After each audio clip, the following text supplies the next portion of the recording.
What up, guys? See what y'all are talking about. Oh yeah, it's gonna be a good one. Some serious mind gravy. What's up, John? What's up, Daniel? What's up, my boy, Mr. Anderson? Hello, Yeetus. Hope everyone is doing good. So, I was on that 24/7 server earlier, and we got into a bit of this discussion, and people started asking me questions about it, and I forgot how much mind gravy comes with this topic. I was like, we should definitely talk about it. So it should be quite interesting. Smash the Rogans up so we can break the algorithms. All right, let's just get right into it. So the Watchers is the term given to what the Bible refers to as the fallen angels in the book Enoch. So probably beneficial to just kind of lay a bit of a foundation here. So Enoch, the story goes, or what it appears to be, is used to be a part of the canonized texts and had been removed. And it appears the Roman Catholic Church is guilty of this. Gave a decree to remove the Book of Enoch from the face of the earth. It survived in this small Ethiopian tribe. There's an Enoch 2 and 3, which are fake, used to dilute the validity in the first one. So second and third Enoch is not relevant at all. Wouldn't even suggest reading it. Like I said, I believe it was introduced to undermine the validity in the first one.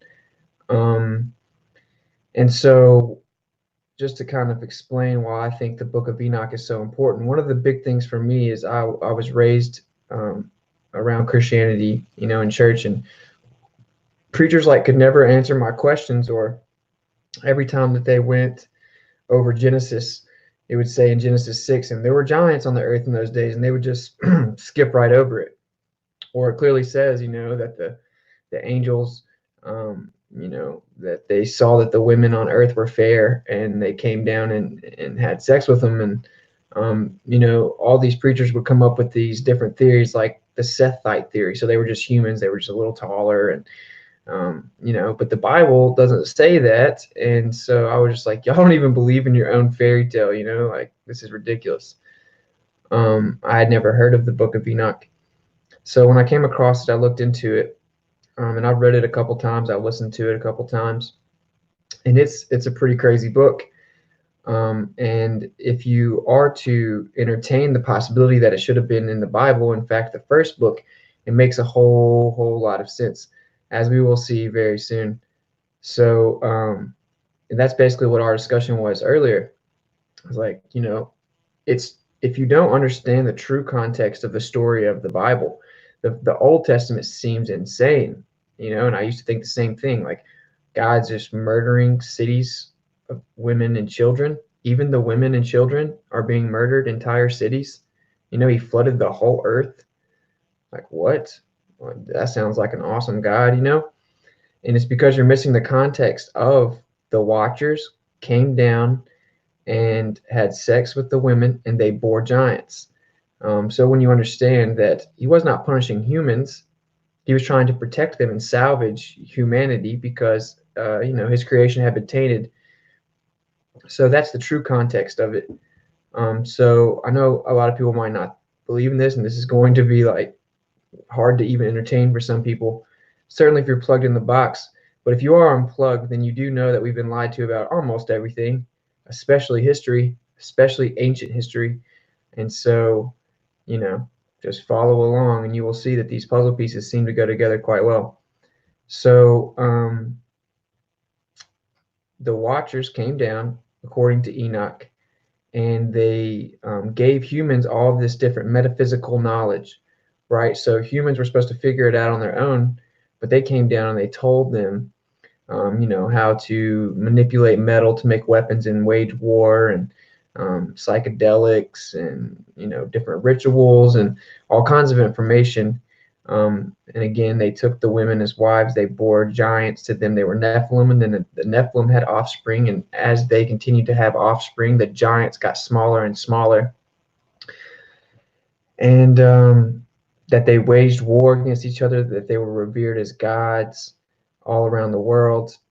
And so Enoch was the great grandfather of Noah.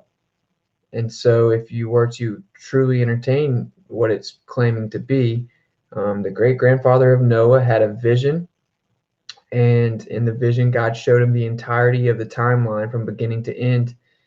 And, of course, he copied this down, wrote this down, or passed it down with oral teachings. And then Noah took it on the ark with him, being his great grandson. And then eventually, relatively modern, compared to the entirety of the timeline, this book has been removed. And the question is, of course, why? And we know the Roman Catholic Church has done in no way a good representation of actually representing Yeshua, the teachings of Yeshua. And if I know that might be a controversial statement, but it is what it is. And they didn't want that book anywhere to be seen or found. And in fact, to not go in too much depth here, just trying to give you a brief overview so you can understand what all this is about. In fact, the Sadducees approached Yeshua, and they were constantly trying to prove that he wasn't truly the Son of God and expose him for being a fraud, right? And so they tried to corner him in with this question. Well, according to Moses, Jesus, whenever a husband dies, his brother is to take his wife. So what happens if the brother dies, and the brother dies, and the brother dies 7 times? When they go to heaven, who takes the woman as a wife?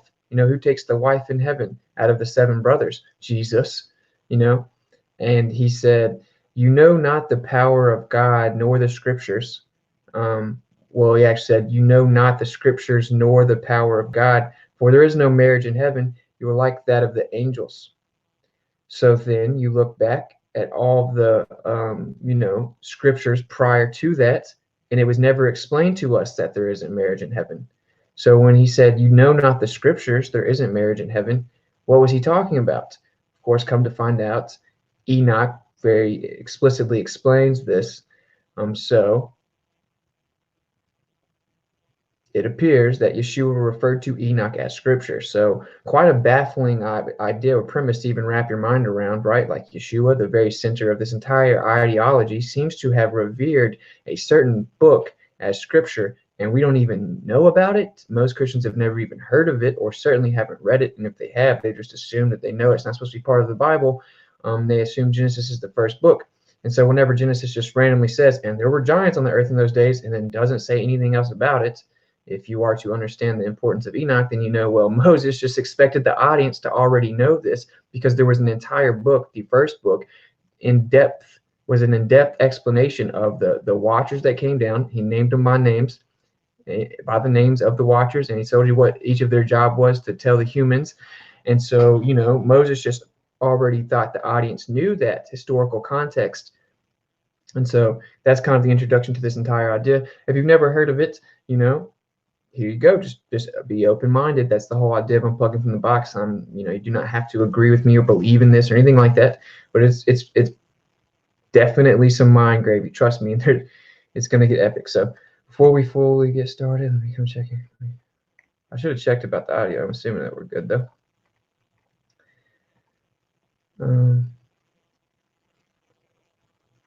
Yeah, the Watchers, Fallen Angels, same thing.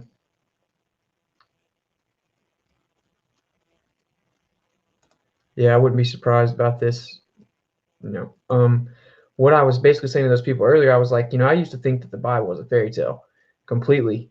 I used to always say, "Oh, there's 4,200 religions, and yours is the right one." Okay, bro, cool. But then, once you do a lot of research, you realize no other religion is attacked like that. And again, I'm not religious. I don't consider it a religion. I have a relationship with God, bro, and the Son of God, but you know, it just seems kind of crazy that that is the belief system that's always attacked. There's a concerted effort to attack it and undermine it, and like I was told that Jesus didn't even actually exist, and then I researched it.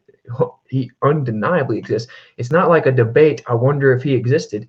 He undeniably existed. If you take any of the standards that we use to judge the validity of any historicity of anything in history, right? Based on the amount of sources, the validity of the sources. There's a variance of factors of how you would determine exactly whether something was valid or what happened or when it happened. And the amount of evidence for Yeshua relative to anything else is overwhelming. And a lot of things people don't understand. They think that the Bible, and I used to believe like this too, they think the Bible is just a bunch of fairy tales. And it's like, okay, whatever, you have to always turn to the Bible to explain to me how the Bible's got some credence, well, like, for example, Paul was considered a valid historical source outside of the Bible. Like, Paul is not just from the Bible. People knew he wrote tons of things that were considered to be valid, historically valid. That's a huge problem historians have trying to undermine the validity of the Bible. One of the main authors was known to be a historically accurate author. So just to give you an idea here, and so all I'm trying to say is there seems to be some truth in this story here. Okay, so what we're going to do is we're going to correlate all, brief overviews of a bunch of these different ancient civilizations and what they used to say, and get the common theme here, and then we can kind of try to figure out what's going on and how it applies today. That should be fun. Yeah, definitely some mind gravy. You just got to be open-minded. Unplug from the box for this stream. What's up, Ben? What's up, Todd? What's up, Frodo? What's up, Anthony? John, what's up? Glad to join us. Hello. What's up, Karen? Thank you very much. Love. Go show her some love also. What's up? I already said what's up. I was always taught the Sethite theory. Thank God opened my eyes. Praise Yeshua. Yeah, that's wild. See, exactly, bro. We all were. The Sethite theory, and the Sethite theory simply is that the giants referred to are just humans, right? From the Sethite lineage. It is a lack of faith, right? These preachers that get up there and they teach Christianity, they don't even believe it is. It appears that way, okay? Or they're lacking faith. They don't want to head. They might really believe it. I don't want to sound ugly saying that, but they don't want to face the intricacies of it that might be difficult to stand behind. There are some crazy things in the Bible, and especially missing the context that the giants were real, and that's what the Bible claims. If you can't even understand the Old Testament, you're constantly shucking jiving. And here's a little side note for you so you can understand what's kind of going on here. God gave the Israelites all of these different rules on how to maneuver with these other ancient civilizations and to go into battle with them or whatever to survive against them, because they had no chance, right? These are these Nephilim that can't have some metaphysical parents, basically, right? And so he gave them all these rules on how to make sure that they stayed together and they worked together and they weren't taken over by them, etc. And that is because, again, there were Nephilim, okay, the watchers that come down. Now, what Judaism does is they take all of those rules for the time in which there were giants, so an entire different paradigm. Genetics had been tainted. There were giants. They were using metaphysical abilities and knowledge way beyond some things that we could probably even grasp to this day.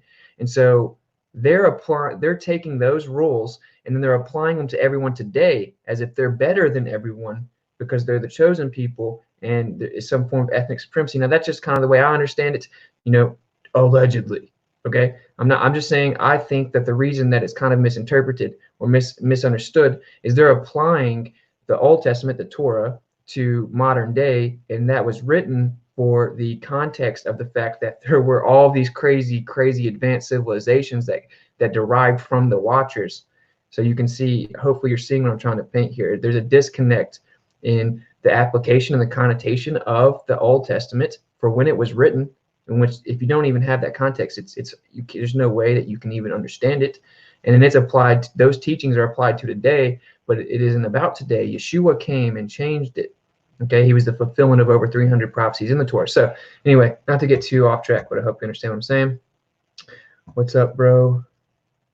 Awesome, man.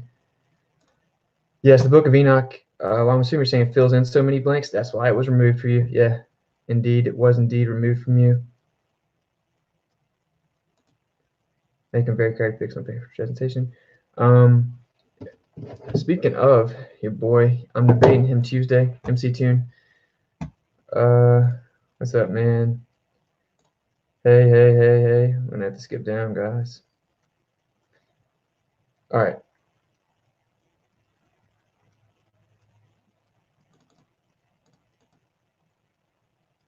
The Ethiopian Orthodox Bible contains the Book of Enoch within it, exactly, and that's the only place it survived was this Ethiopian tribe. Which Ethiopia is a super important country in the Bible.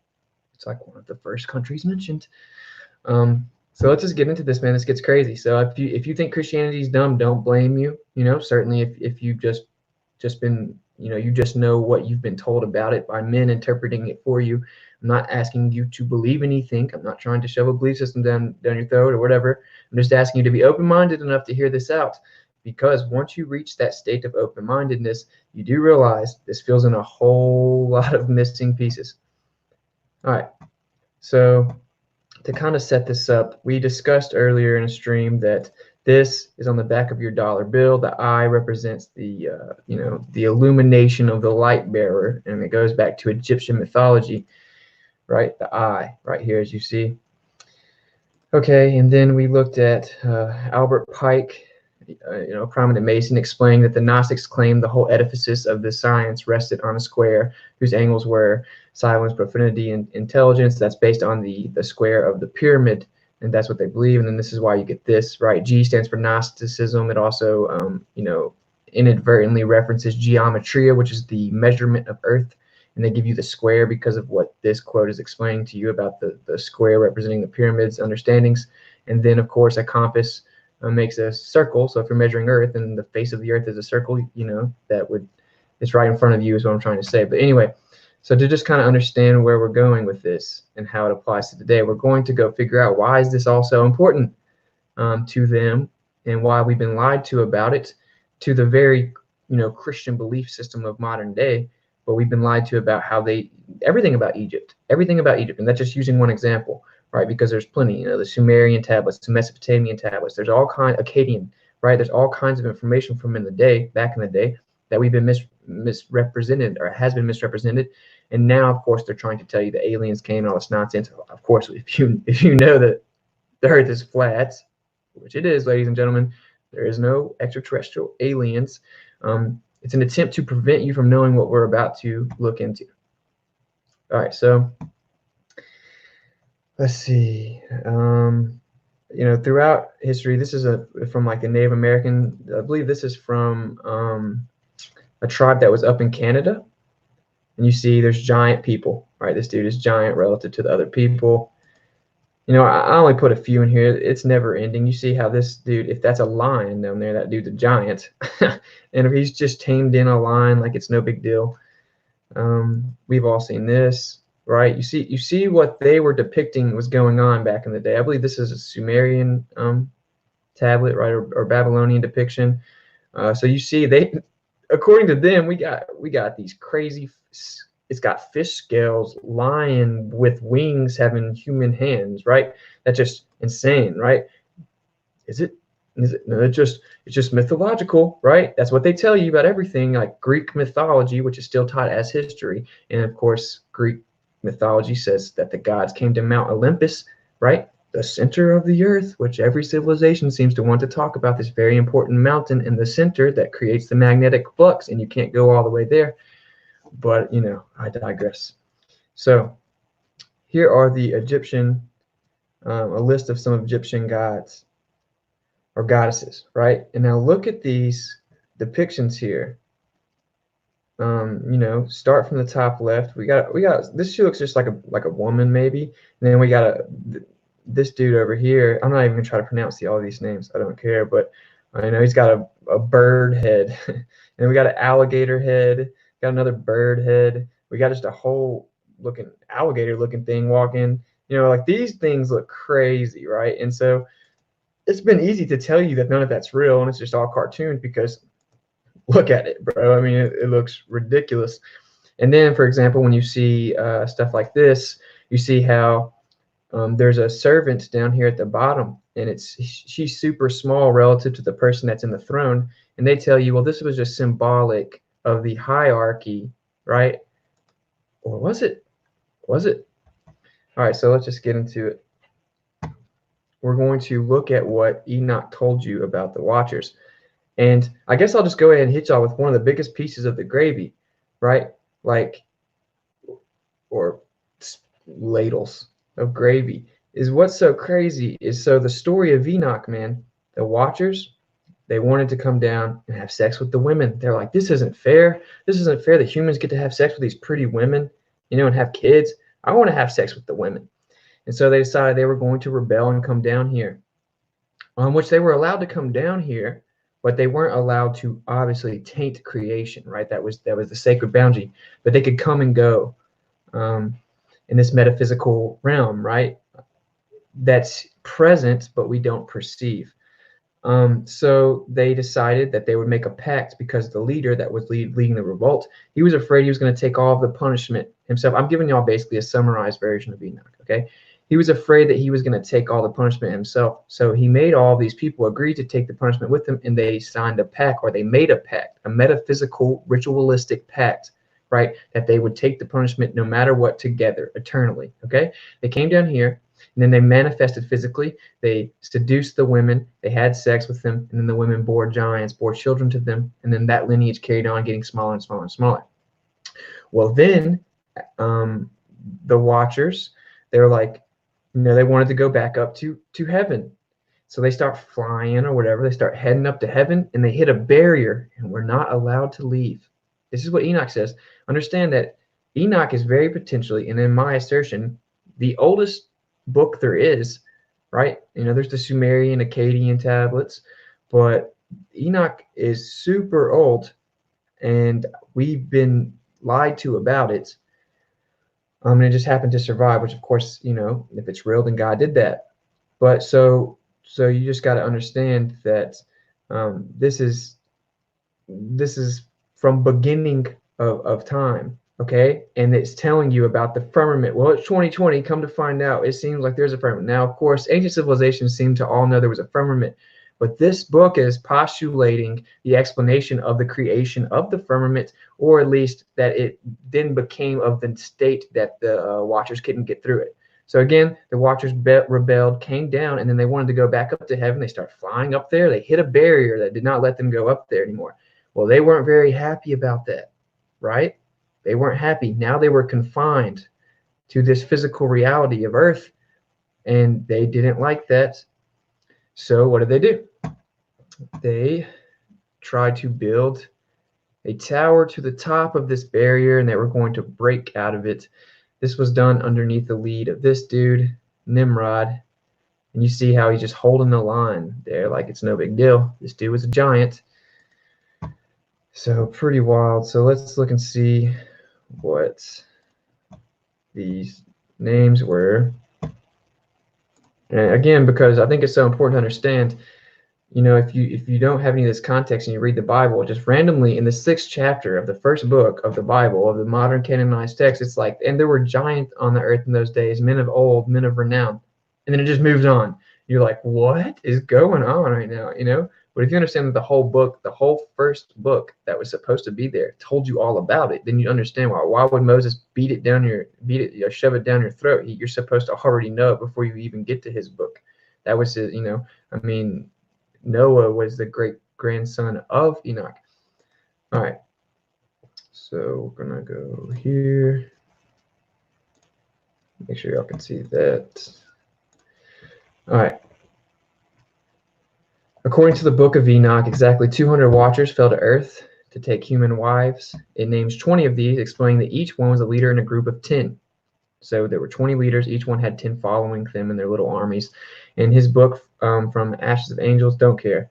Okay, so I'm going to come down here, and then we're going to see some of these names, okay? Now, I'm not going to try to pronounce all these names. I'm just not going to do it. But Semyaza came down and taught enchantments and root cuttings. Okay, so humans didn't know about that yet, right? Keep in mind, that's what this is all about. Azazel taught men to make swords, knives, shields, breastplates, the fabrication of mirrors, and the workmanship of bracelets and ornaments, the use of paint and beautifying of the eyebrows, makeup, the use of stones of every valuable and select kind, and all sorts of dyes, so that the world became altered. Okay, because it's introducing a metaphysical, it's a metaphysical introduction that wasn't there prior to this. Taught men to make swords. Just read that. Reading it again. Okay, so Amaz don't care. Taught all the sorcerers and dividers of roots. So keep in mind, these watchers came down, and every ancient civilization said something about the star people. The star people came down, and they gave them all this information. The star people, the star gods, the sky gods, all of them. Okay, and so if they could build things we still can't build, maybe they weren't just making stuff up. So Amazaric taught all the sorcerers and dividers of roots. This other dude taught the solution of sorcery, taught the resolving of enchantments. Barkael, whatever, taught the observers of the stars, taught astrology. Now think about that. If they were going to come down and rebel and deceive mankind, and so then they come down and they give them all this misinterpretation of what the sky actually is. I don't know, pretty crazy. We still, modern science certainly still doesn't understand it. Then we got this number 6, taught the science of the constellations, because this is why they were revered as gods. People didn't know all this stuff, but they came down from the sky and they were like, hey bro, this is what the moon really is. This is what's up with the moon. This is what's up with the sun. This is what's up with these constellations. Number 7, taught the knowledge of the clouds. And then we taught the signs of the earth. Geometria, Freemasonry. They believe in this ideology. Actually, some of them believe in that their elite bloodlines actually stem from some of this offspring. Now, that's what they believe. That's their Gnostic esoteric interpretation of history.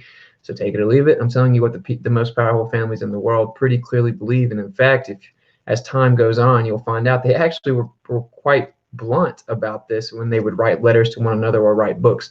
They just couldn't help themselves but to brag. Number 9, taught the signs of the sun. 10, taught the motion of the moon, taught the course of the moon. Number 11, taught signs. Number 12, taught astronomy. Number 13, taught the bitter and the sweet, the use of ink and paper. Who made up words? Who made up numbers? And what kind of spell is mankind under? Number 14, taught the children of men all the wicked smitings of spirits and demons, and the smitings of the embryo in the womb, that it may pass away. This, nothing new under the sun, which is in the Bible, right? Seems to be quite accurate. Okay, you have got to unplug from the box to fully entertain this. This is a long time ago, arguably the oldest, writings that there are. Okay, right up there with the Sumerian and Akkadian, which I believe Enoch slightly predates those. So yeah, this is abortion, clearly. I mean, that's pretty wild. That's pretty wild. And no matter what, you cannot ignore that this is an older writing, whether you want to dispute if it's the oldest or not. And of course, now we live in a world where they do people are cool with partial and post-birth abortions. It's just mass sacrifice, and it's invoking this occultic practice, which is nothing new. So that's pretty wild. They taught them how to kill their babies in the womb. Introduced weapons of war. Right, taught them, and then Enoch explains, it taught them how to find the metals in the ground and then to manipulate it to make weapons of war. And then we got some other names here. These are names of the different Nephilim, and the Nephilim again are the offspring. Not to get confused with the Watchers. These are born with finite lifespans. They're in physical form. Now the Watchers could take physical form, but they were not necessarily in physical form. So yeah, the Nephilim, were the offspring. And again, so then they would go have sex with a woman, which seems pretty wild how big some of these giants may have been, but no reason to get graphic, and then the offspring would continue to get smaller and smaller and smaller. So don't get the two confused. The Nephilim are the offspring, and they're entirely different. They are entirely different than the Watchers. They are not bound to time, right? They're from the metaphysical realm, so they're not bound to time. Like, you have a soul and a spirit. You may not know that, but you do, and it long supersedes your physical vessel, your body.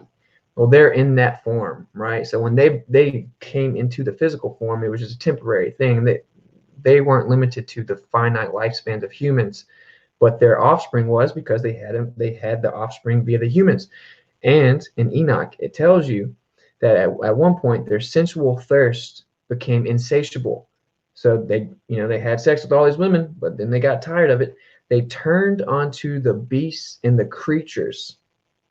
So then they went and had sex with the beast and the creatures, and then there were hybrids, right? And now think about that. Maybe, just maybe, that's what those things really looked like. Maybe we're being a little arrogant, and what used to be here was crazy, right?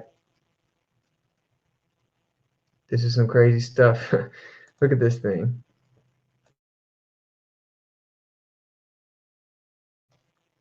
So yeah, there's a little introduction to the gravy. Let's see what I got to say.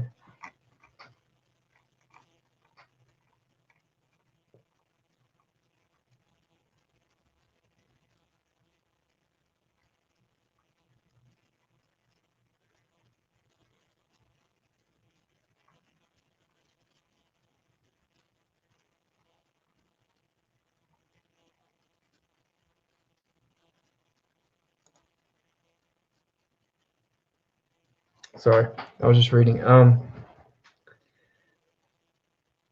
I think this is pretty crazy. I'm just trying to like really. It's wild.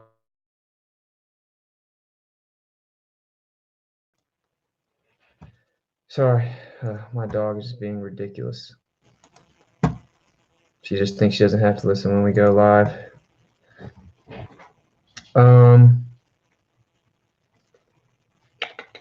Audio's good. Thanks for the feedback.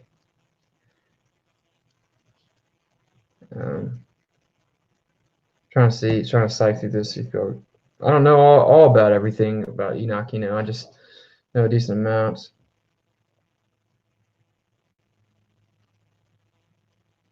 Enoch was of only a few to not die. Exactly. Actually, I believe one of two. He was transcribed. He was taken to heaven without suffering death. And Enoch was a mediator. So he pled with God, basically. So he was like, come on, God, don't just like eternally damn these Nephilim. Like, they didn't choose to be born, like their parents are the ones that came down, right? The Watcher's the one that came down. Give them a break, give them a chance. And God's like, Enoch, bro, they're not gonna listen, bro. He's like, come on, man, just give them a chance. Just give them a chance. He's like, okay, Enoch, if you insist, you can go try to reason with them, but they're not gonna listen. He's like, okay. So he goes and tries to mediate between God and them, because God was disgusted with them and wasn't going to communicate with them. So he goes to communicate with these Watchers, or these Nephilim, not the Watchers. And they were laughing at him, making fun of him, but they would never touch him because they knew he was elect in the sight of God. But of course, they did not listen to him. They were revered as gods.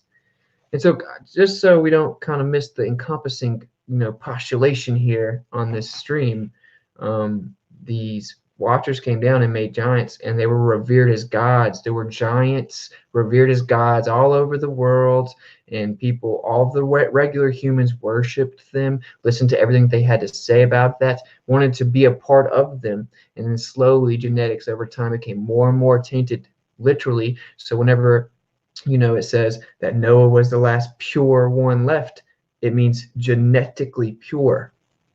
And I can almost guarantee you no one was taught that if they grew up in church. So they were revered as gods. So now apply that interpretation, or that possibility, to all the ancient civilizations. The star people came down, the sky people came down, the sky gods came down.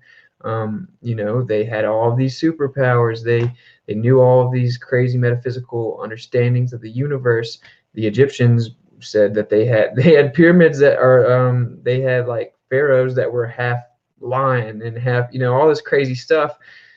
Maybe, dude, history is just pretty crazy, and truth is stranger than fiction, and that's why we've been lied to about this, because they don't want you to know the entirety of the story, right? They came down, they tried to go back up, they weren't allowed to go back up. They then tried to build a way up to try to get through it. They couldn't get through it. God was not going to let that happen. Now they're still trying to figure out a way to get out of it. They believe that Lucifer is going to help them get out of it, right? That Lucifer, the leader, is going to help them get out of this bubble. And so these people that live now, the elite, the grabblers, they think Lucifer will help them get out. At the least, Lucifer will take over, and there will be the 1,000 points of light, which is the millennial reign of Lucifer, the light bearer.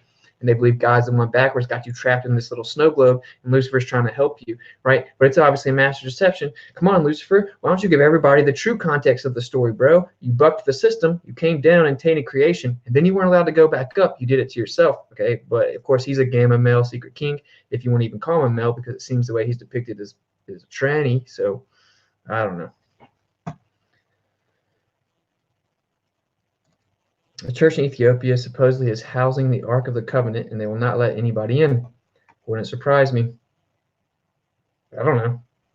I'd be surprised the Vatican hasn't got his little gravel hands over there yet. Oh, actually, on a side little note, completely unrelated, someone said something to me about Tesla had gotten access to a lot of Vatican information, like the basement of the Vatican information. I don't know, but I'll tell you, if that's true, he definitely knew the earth was flat, because I'm pretty sure we all know everything in the basement of the Vatican tells you the earth is flat, because it is.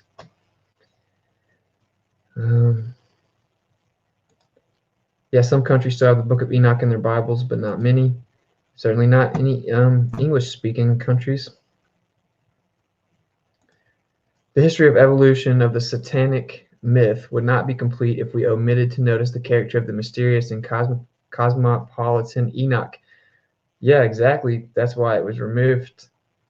That's why it was removed. And, you know, there are reasons. See, I used to always think, oh, well, they can't tell you about the giants because, for one, you know, the giants, they contradict evolution, like a physical adaptation into an evolution change of species. Like, you would never get smaller if you were dominant. If you were a huge dominant giant, you would, if evolution was the factor, you know, or the cause, you would never like get smaller. That's not how that would work. And see, I've had people so indoctrinated, they instinctually just try to explain things like that because I showed them evidence of giants. And so they're like, oh, well, no, they needed more food, so it was less efficient. I'm like, do you not understand the idea of physical dominance of environment? Like, it's crazy, bro. Unplug from the box, bro. I don't know. I don't know what's going on. I'm just presenting you with some gravy. Sift through the gravy. We just ladle the gravy. Bring your biscuits. True that.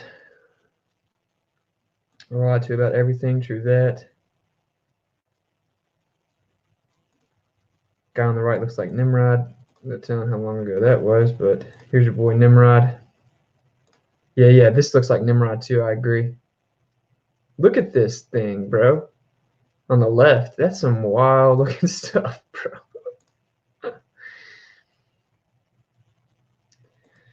After learning about the banking cartels and 9/11, anything new presented is taken with an open mind. We've been lied to about everything. Much props, my man. That's all I'm asking you to do. Of course, I'm hitting y'all with like some stuff that a ton of people are going to think are crazy because, of course, I don't care. You know, I think this is one of the most logical postulations to understand history, and so I think you at least deserve to hear about it. It's been pretty. One of the main things that really adds validity to this idea, or at the least truly honestly entertaining it, is it's been hidden from you and suppressed from you. So the concerted effort proves motive. You know, we've learned wherever they're constantly lying to you, you should go there and figure out what's going on, right? So what I find interesting is that there are zero primary sources for any of the Greek stuff, including the Bible. Nothing from that whole period. We have primary from Babylon and Egypt, though. Yeah, because it was taken away from you because it probably gave way too much context, and that's my opinion. But like, you know, the whole belief of, well, and I had a debate about this.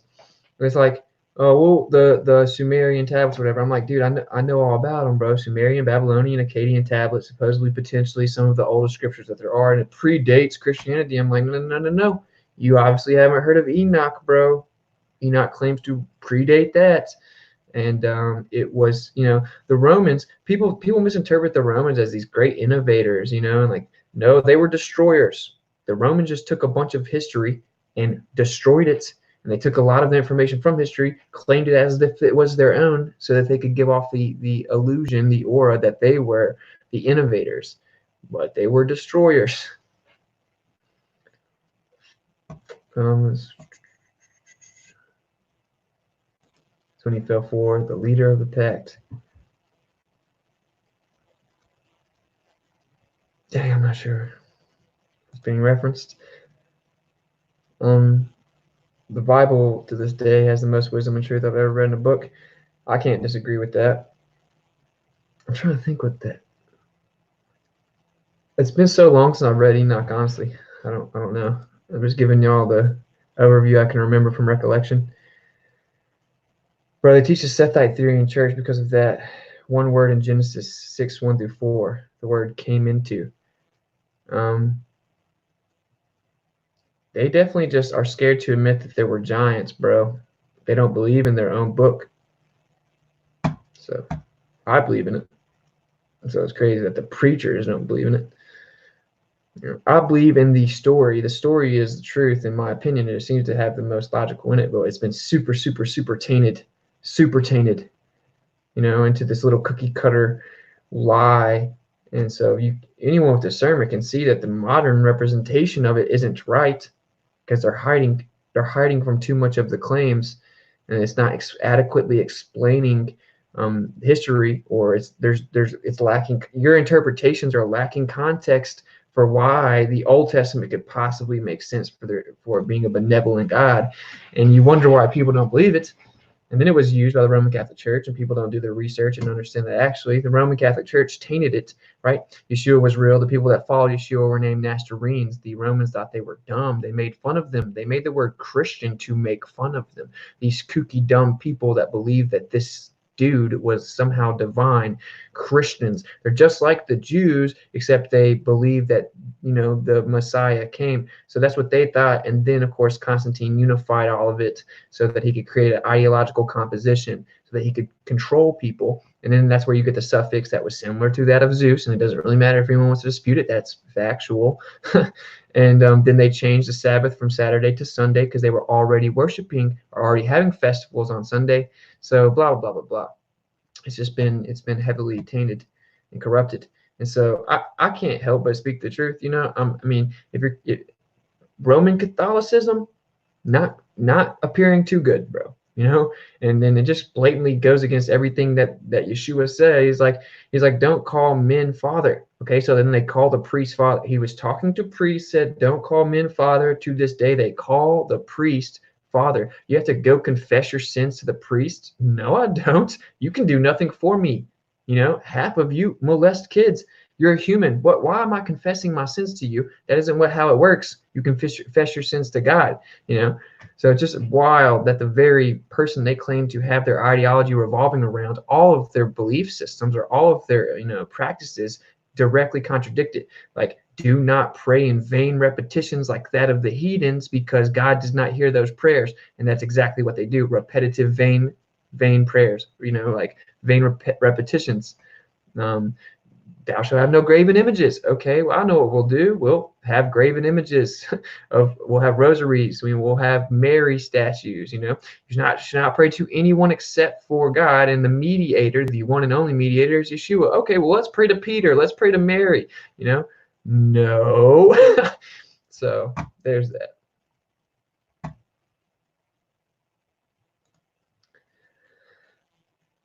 The Bible has the most truth for you. Must read the book of Enoch. I think he's read it, bro. Hey man, much love. Yeah, hit that Rogan up, bro. Show our brother some love so we can break the algorithms.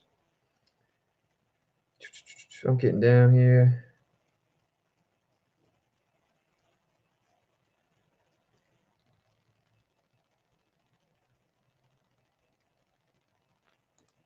Pixar short film showing the mission to break the firmament was eye-opening. I don't know if I've seen that, but I wouldn't be surprised. I think the biggest part of all this gravy to me is that, you know, they came down, they tried to go back up, and they couldn't go up. And so you want to know why I think they lied about the Earth, bro? They don't want you to know the whole story about any of this. Of course, it's to detach you from the Creator and all kinds of other things. But they came down, they tried to go back up. They weren't allowed to go back up. Now they're trying to figure out a way to get out. They think that Lucifer's going to help them. And so I don't know. You know, of course, I don't want you to know the nature of the Earth. Because they think that it's a metaphysical advantage they have on you to know the true history, and they think they stem from the literal Nephilim. So it gets wild, and a bunch of this is obviously speculative, guys. You know, just have discernment. Don't just believe what I'm saying. You know, I'm just go look into it. It's pretty wild. Also, go study the megalithic and monolithic structures, the intricacies of these structures. Like the pyramids have 1/50th of an inch in between each stone with no mortar. Right, how they move the stones 500 miles, and they were used for energy. It pretty clearly appears. And I heard some proposal that they were built by Masons in like the late 1800s, and it's all a lie. That the pyramids weren't even built by the Egyptians, and that they just built them with like concrete. I don't know about all that. I mean, there's some potential mind game for you, but I don't personally subscribe to that. I think that we were just lied to about how they built it. You know what I'm saying?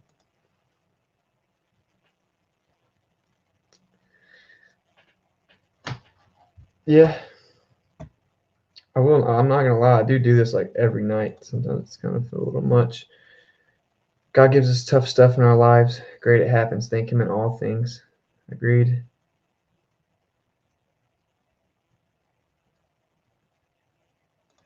Yeah, it does sound pretty good. I'm not gonna lie. But I've just started. I work too, of course. You know. I also believe another word for the fallen angels or the watchers of the Anunnaki. Yeah, see, the Anunnaki is an attempt to not truly tell you what it's to get ahead of it.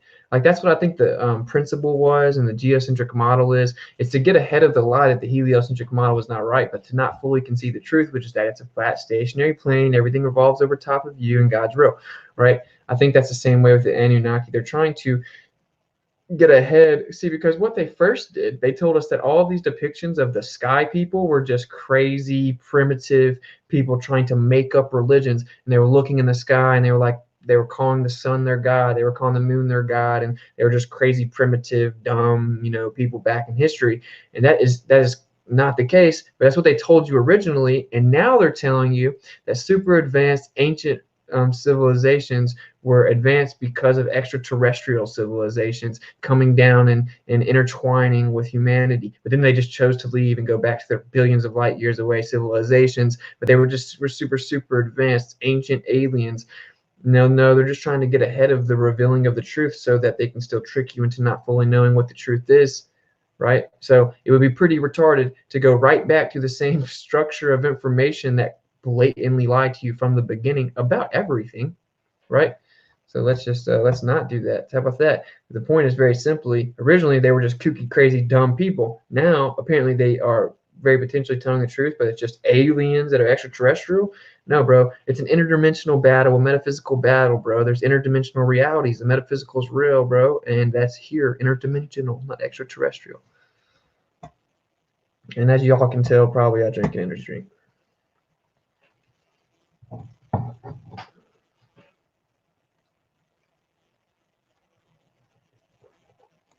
Agreed.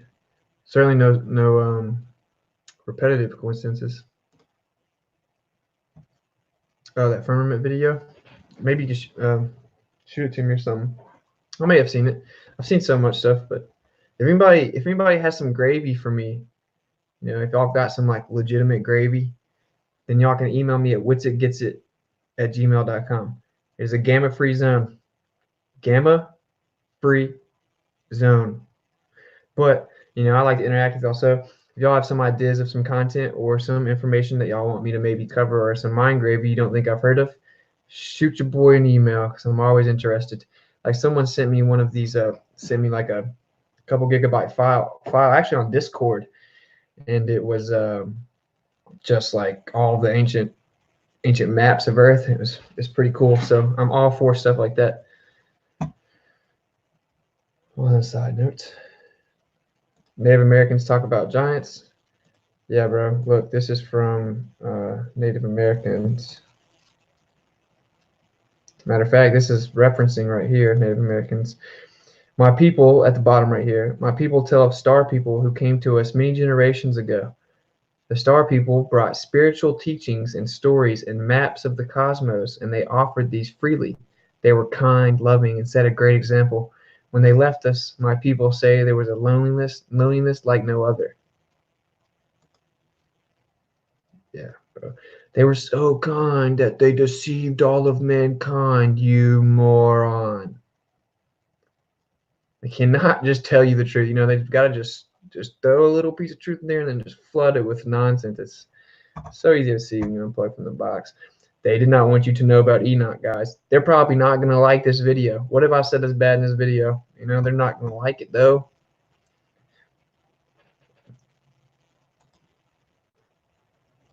Exactly. I agree 100%. Everything happens for a reason. Certainly no such thing as repetitive coincidences. There it is, 2,200 years ago, describing abortion. Wild indeed. Wild. Wild. This is the hottest gravy I've tasted since flat Earth. Sweet. I think this is one of the most important things that they're hiding, personally. I personally don't follow any dead scriptures. If you comprehend the Essene gospel of peace, you learn how to discard the unnecessary and simply live with the essential. Yeah, I don't know about all that, bro. I think that they were way more advanced back in the day. Well, what does dead scriptures mean? Like scriptures they're not alive. But nah, man, I like you, bro. You seem super open-minded, so I'm not tripping. But I disagree. You know what I'm saying? I think that history's been hidden from us, and they were way more advanced back in the day, and this was true recollection. This isn't just like they made up fairy tales about their religions. This is just the history books, right? Like that's what I think. That's what I think this is, bro. I think this is the history books. This is what used to be there. History books, history books, history books, history books, history books. Right. So I just think we haven't been told the truth, man. I think this is really what happened. Like the story of Enoch, which again was heavily suppressed by the most corrupt power structure in the Western world, the Roman Catholic Church. Okay, the Roman Catholic Church gave a decree that it be removed from the face of the earth. So, second, I'll get a phone call.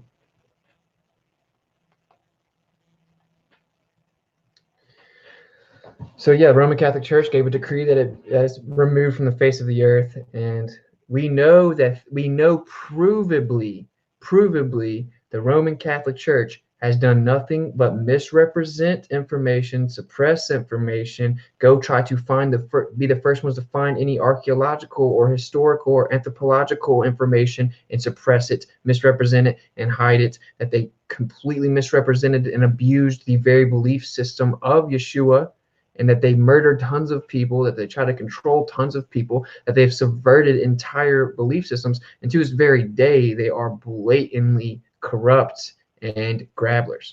So if they wanted to hide something from me and I can go find it, I'm going to go straight there and look at it. You know what I'm saying? So there you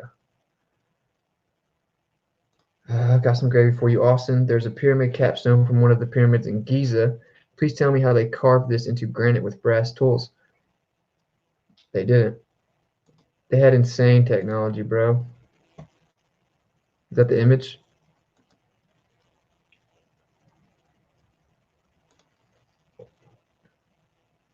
Austin, what's this 1,000-year reign of lights? I know of Christ's millennial reign. Right, so the Bible says something about the millennial reign. And we actually don't have a ton of information about it, when it comes to the Bible. But what the Luciferians believe, which I mentioned this in my, I believe it was my light bearer episode a couple episodes ago.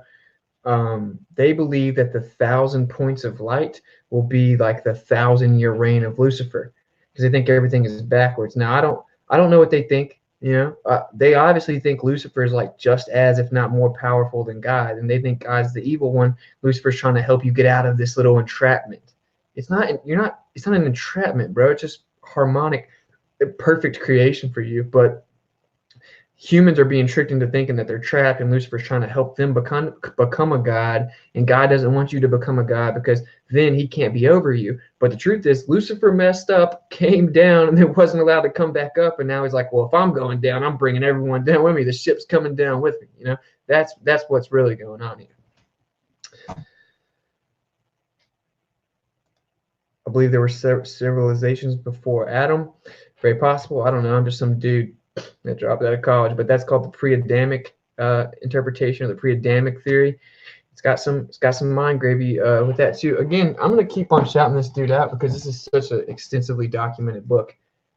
The Genesis 6 Conspiracy, Gary Wayne. If you want to hear a little bit about the pre-Adamic theory, if you want to hear about everything that you can think of, man, like everything you can think of, from the intricacies of the royal bloodlines to all of this, like that's what this is all about. I mean, the subtitle is How Secret Societies and the Descendants of Giants Plan to Enslave Humankind.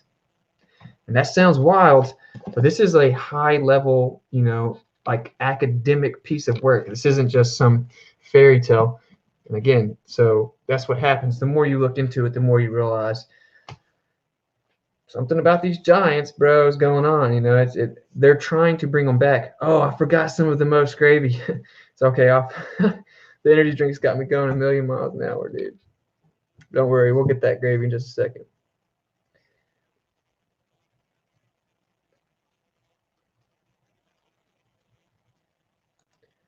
Austin needs to adopt this phrase and make his own. I'm responsible for what I say, and I'm not responsible for what you fail to understand. I do truly love that. I'm not gonna lie. And dude, can y'all stop commenting at my video every time and telling me you see an orb? Guys, check it. Okay, there's a light like 1 foot from me. Okay, and then there's a camera right here on the top of my laptop, a little webcam, and so it's got some kind of reaction with the light here based on my movement. So can we stop? 2333. Austin has an orb of light. Like, dude, chill, bro. I have to get the other desk moved in here so I can have the light coming from straight forward instead of like all at an angle, and then I have to bring it all close. But it's like, it never ceases to amaze me that someone says it every time.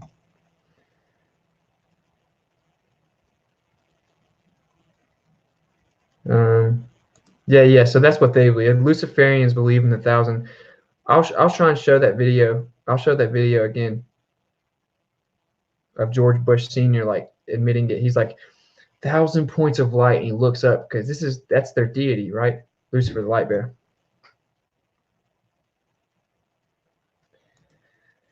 David Flynn, The Chronicles of Sidonia, right to the time before Adam. Pretty interesting, you know. And this is how you know people, when people just freak out, they're like, how dare you question if Adam's the first person? It's like, bro, shut up, bro. You're the ones that make people not even want to hear the name Jesus, you know.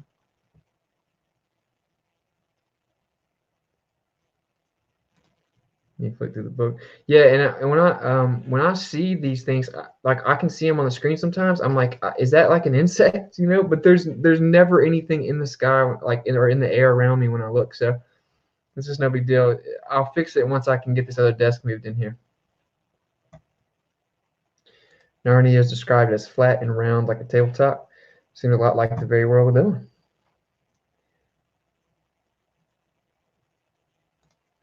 Bro, chill.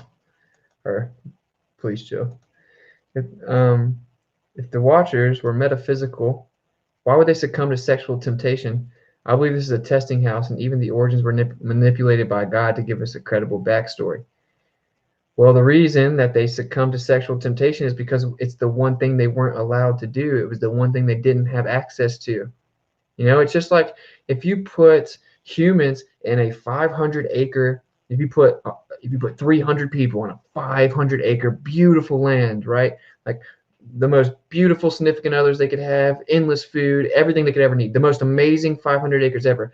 And it was fenced in. They'd go straight to the fence and want to know what's outside of the fence. It's just human nature. It's human nature. They were up there. I'm sure heaven's awesome, bro. You know what I'm saying? Obviously. right? You don't have physical vessels. You're not bound to time. You understand the entirety of things. You know that time is just a concept. It's a magnitude or a measurement of magnitude between 2 points. See, our minds can barely even really grasp that time is just a concept, but it's known. It's known outside of the confinements of a physical vessel, or the confinements of this tangible physical world with like limited time or lifespans, right? And that's the one thing they couldn't do, bro. The humans, we don't get to fly around. We don't get to live forever and know that God's real, right? Like we're humans.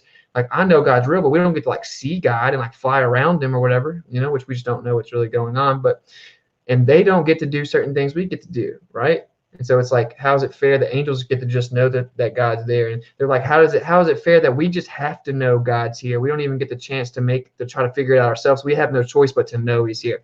And they look down and they're like, look at this. We don't get to have families. We don't get to make babies, let's go down there and do it. Well, that's the answer. Genesis blatantly implies that there were more people than Adam. I believe that there's very possibly credence in the pre-Adamic story. Everything about the biblical story has been lied to or lied about. And if we've been lied to about the entire biblical story, it seems like it's pretty important, guys. It seems like it's important, and they've lied to you about it. So I understand if you came into this gravy train thinking that the Bible is a fairy tale, and look at all of the people that don't even understand it, all the different stories, all the judgmental people, like all the historicity of the use of it to control people, and the corruption and the tyranny that seems to follow the ideology. I understand all of that, bro. I can probably argue for it better than you can, because I studied it and believed it at one point. But come to find out, after years and years of research, there's a very concerted effort to misrepresent the truth about what the Bible claims to tell you about. And when I say claims, the Bible has a lot of truth in it, in my opinion. Like, there's pretty much no doubt in my mind. They were jealous of humankind. Exactly. Sex is the creative force. Don't abuse it. Revel in it. It's awesome. All right, bro. That's what's up. They wanted to experience being human and in the flesh. That's why they are fallen, because men were created lower than the angels. The angels had to fall to become men. They were jealous of men. Yeah, the irony. And I have a feeling, bro, they just thought that they could go right back up there, and then they tried to fly back up there. And there was a barrier that was put in place that they would. And I'm not saying I know that's the firmament. The firmament might have already been there, right? It might have already been there. But we're just told about Genesis, so I don't know. It's been a while since I've read Enoch, so I don't know if Enoch says that there was a firmament right then. I know Genesis says they separated the heavenly waters from the earthly waters. Maybe someone in the chat will know. I can't remember for sure. If I got the book somewhere. If Enoch says that there was a firmament, I don't know. Did the firmament come from once they came down? Or maybe the firmament was already there, but normally they can go in and out of the firmament. But of course, once they rebelled, they couldn't go back through it anymore. I don't know. I just know that they came down out of rebellion, tainted genetics. They tried to go back up and they weren't allowed to. And so now it's been a thousands and thousands of years war where they're just pissed off at God because they messed up.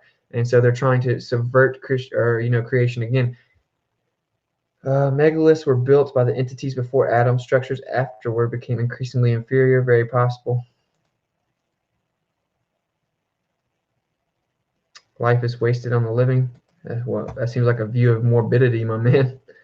A little bit of too much nihilism for me. Adam and Eve had Cain and Abel. Cain killed Abel. Cain moved to a city and took a wife.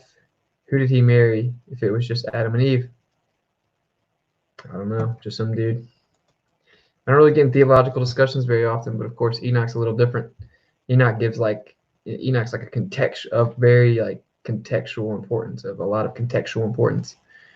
New World Order, all nations would come together if there was an off-world threat. Reagan, Project Blue Book. Yep. And 1,000 points of light. All right, we just said that, I think. Psalms 8:5, not sure what it says, but sure it's good. Beneath is not meaning lower. It just means under, not lower. Agreed.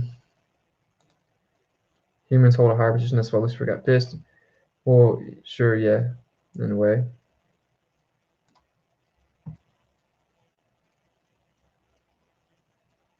I don't know about that. Probably. All right, bro. I don't know. This guy seems to know everything about creation. That's impressive. They came down in dimensions, down to 3D realm. The first book of Adam and Eve tells us Eve and Adam had twin daughters too. Don't know. Okay, so here's where the gravy gets real wild. Okay, now that we've got it simmering.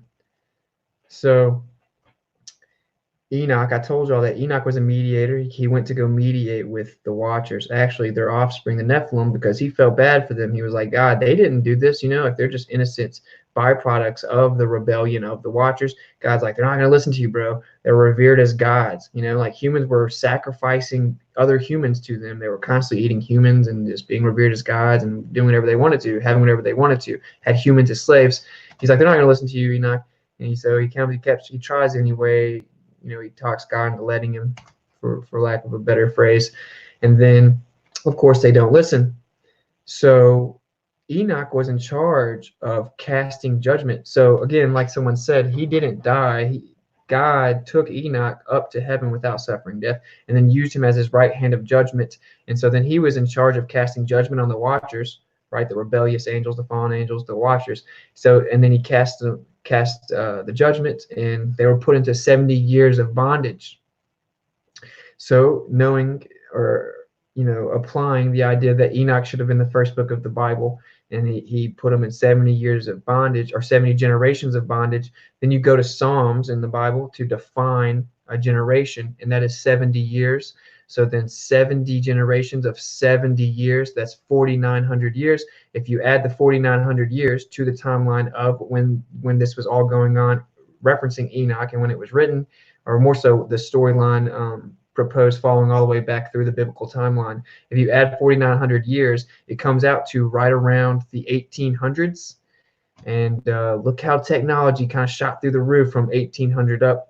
So the theory proposed here is that they came down, they told people all of these different technologies, and then they ended up getting cast into bondage eventually. There was actually even a flood at one point, right? And then they got out, or they're getting out at different times based on the severity of what they did or when they went in. We don't know all the specifics. It's really kind of messed up that we don't. But you just got to be content that you don't know everything. So anyway, it appears that they got out of bondage around like 1800 and 1850 maybe.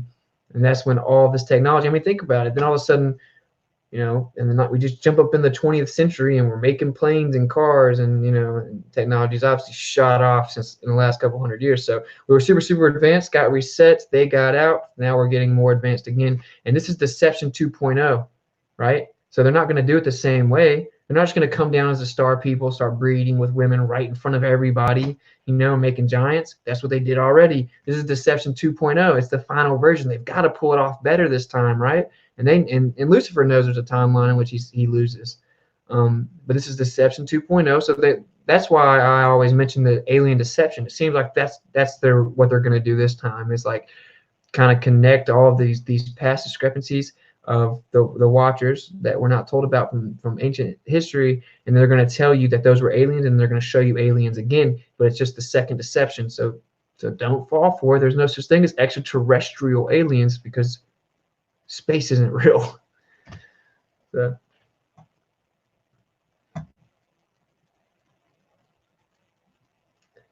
let's see what we got here.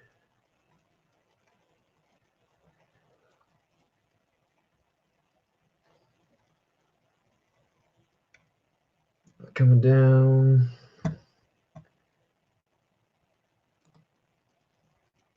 I'm not saying man is under angels' dominion. I'm saying man were created at a lower standard than the angels. Yes, because they have much, in the sense that they are in the flesh, right? We're bound to a physical, flesh, right? But we're not. They have no dominion over us, like God, only God does. Think of David and Goliath, showing God's absolute power manifests in us humans. I don't know, my middle name's David, though. We slay wizards and Nephilim around here. Can we speculate that God knew they would do what they did? And in doing that, they completed God's plan to make this realm and wonderful, crazy trip it is? Sure. When people always ask that, and that's what people usually do. I'm not saying, I don't think you're doing that at all, but a lot of people that they'll do that same type of thing whenever, they don't want to basically submit to God. They're like, well, didn't God already knows what's going to happen? So doesn't that mean that He's sinister and set all this up? Like, no, it doesn't mean that. He doesn't cross over the sacred line of sacred boundary of free will. But even beyond that, you are attempting to apply your finite cognitive ability, your limited cognitive grasp to the omnipotence of a creator. It's literally impossible. It's literally impossible. So to understand and fully grasp omnipotence, right, and omniscience and omnipresence is a futile pursuit. So here's my take on that. The fallen angels were jealous of humans. Yeah, but I bet they regret that. Pretty short-sighted, huh?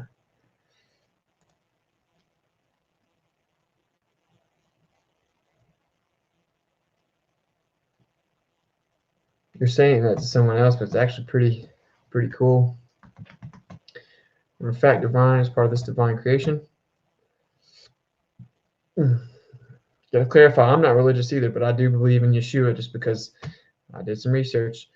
I'll say, look into it, bro. Look into it. Yeshua's got some truth to it, man. Very, very, very undeniable.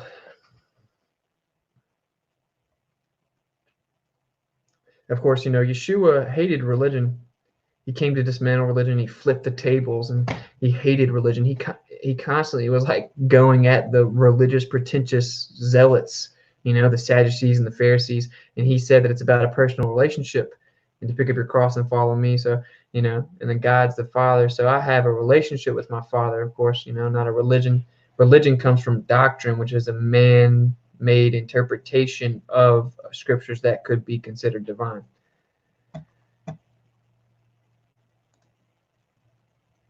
Fallen angels were jealous because God gave man dominion and not Lucifer. Lucifer had to bow to man, or but had like protect us. Certainly, it's not like he had to bow to us in the sense of like worshiping us or anything, but it's like he was supposed to, he was supposed to help us or aid us. Angels are supposed to help us out, and Lucifer was like, "What? No, they're beneath me, and I'm supposed to like work for them." And he wanted to be God. He still does. He thinks he's a god, and now his main deception is to go get everyone else to fall for that same trick, to want to be a god. Everyone thinks they themselves can become a god, and that just isn't true. It's called ego.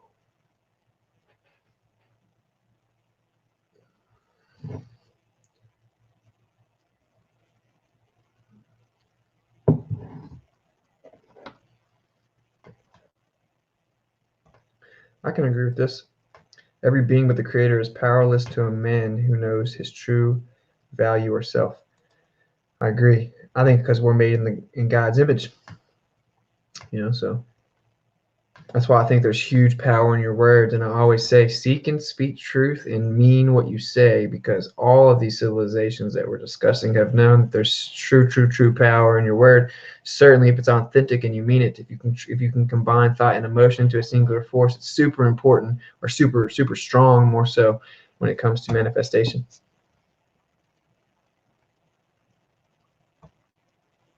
$3:44 a.m. Dang. Much love for showing up, bro. I'm doing good. How are you? Just laid on the gravy. Yeshua is the way, the truth, and the life. I have to agree with you, brother. Hence why we are instructed to judge, not less. We're instructed not to judge. To judge, not lest we be judged ourselves. All we can do is make instantaneous decisions to preserve life, even if it means having to take one. Yeah, well, I will say, though, dude, the whole idea, it says actually to judge righteous judgment. Judge not lest you be judged, because, you're going to be judged anyway. You're going to be judged no matter what. And it doesn't matter how many esoteric beliefs you hold. It doesn't matter if you think you've discovered the secrets to it or whatever. Like, you're going to have to answer for some things, bro. Like, and that's why I think this world's become so depraved, is because people don't think they have to answer for anything, And somebody was telling me that, like, I want to say back in the day in America, or it might have been in Europe, I think it's like in America, it used to be a law that like you couldn't be in office if you didn't believe in an afterlife and judgment. That's pretty crazy, right? So you couldn't be in public office if you didn't believe in an afterlife, as in you being held accountable. That's a pretty crazy idea. Certainly not the case now. Element mixtapes is what Pac would be spitting today, in my opinion. Yeah, maybe. Maybe. Elements is probably one of the most real rap mixtapes you'll ever get until your boy drops one.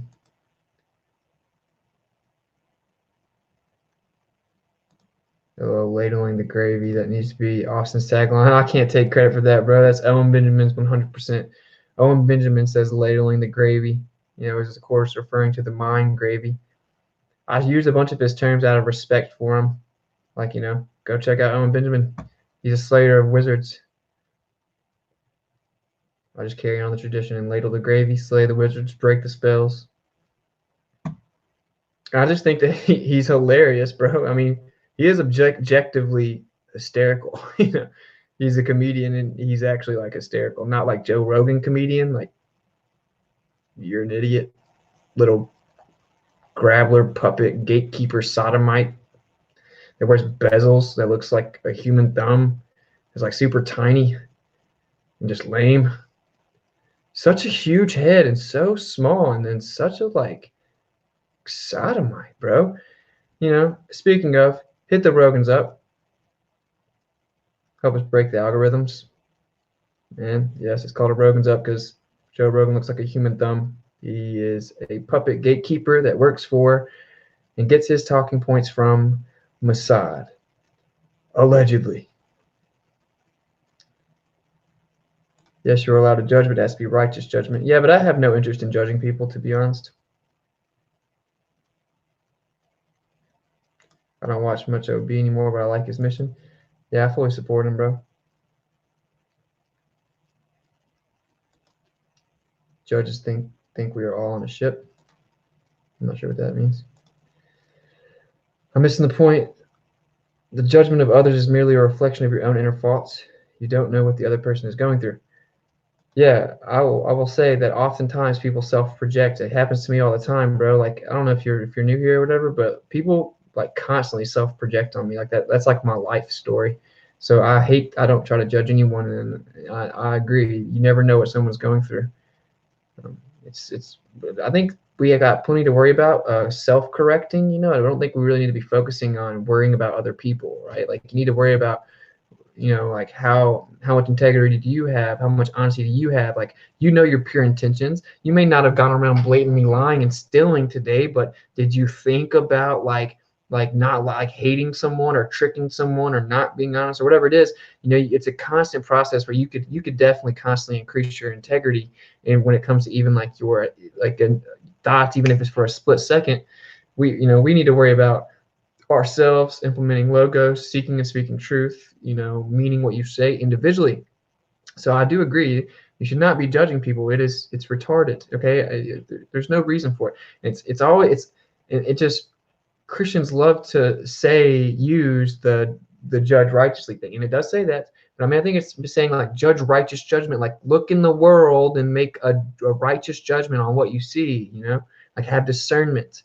And he's not telling you to go around and judge other humans because you think you're better, even though you don't even, like fully believe your own book, and you're twisting it because of your ego.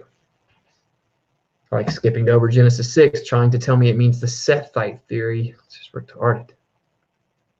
Look, believe it or don't believe it, but don't lie about it. It's ridiculous. Don't judge, I agree. Gosh, I want sausage gravy and biscuits now. Does that sound pretty good? Thank you, namaste. No doubt, much love. Where do you stand on the idea history has been falsely elongated by approximately 1,000 years? It depends on what number you're postulating that, based on. What 1,000 years. So what would the number be before and after the 1,000 years were subtracted? I just know that what I do know is that the history of the world has been falsely elongated by millions and billions of years. I can tell you that much. That's nonsense. Tagline, bring the taters. You got the gravy. Yeah, we ladle the gravy heavy and thick and warm. I already read that. Elements by B.O.B. is the best. Earthquake is an epic song. Yeah, I know every single word of like the entirety of the Elements mixtapes. I don't watch much of B. I'm sorry that I got moved up. So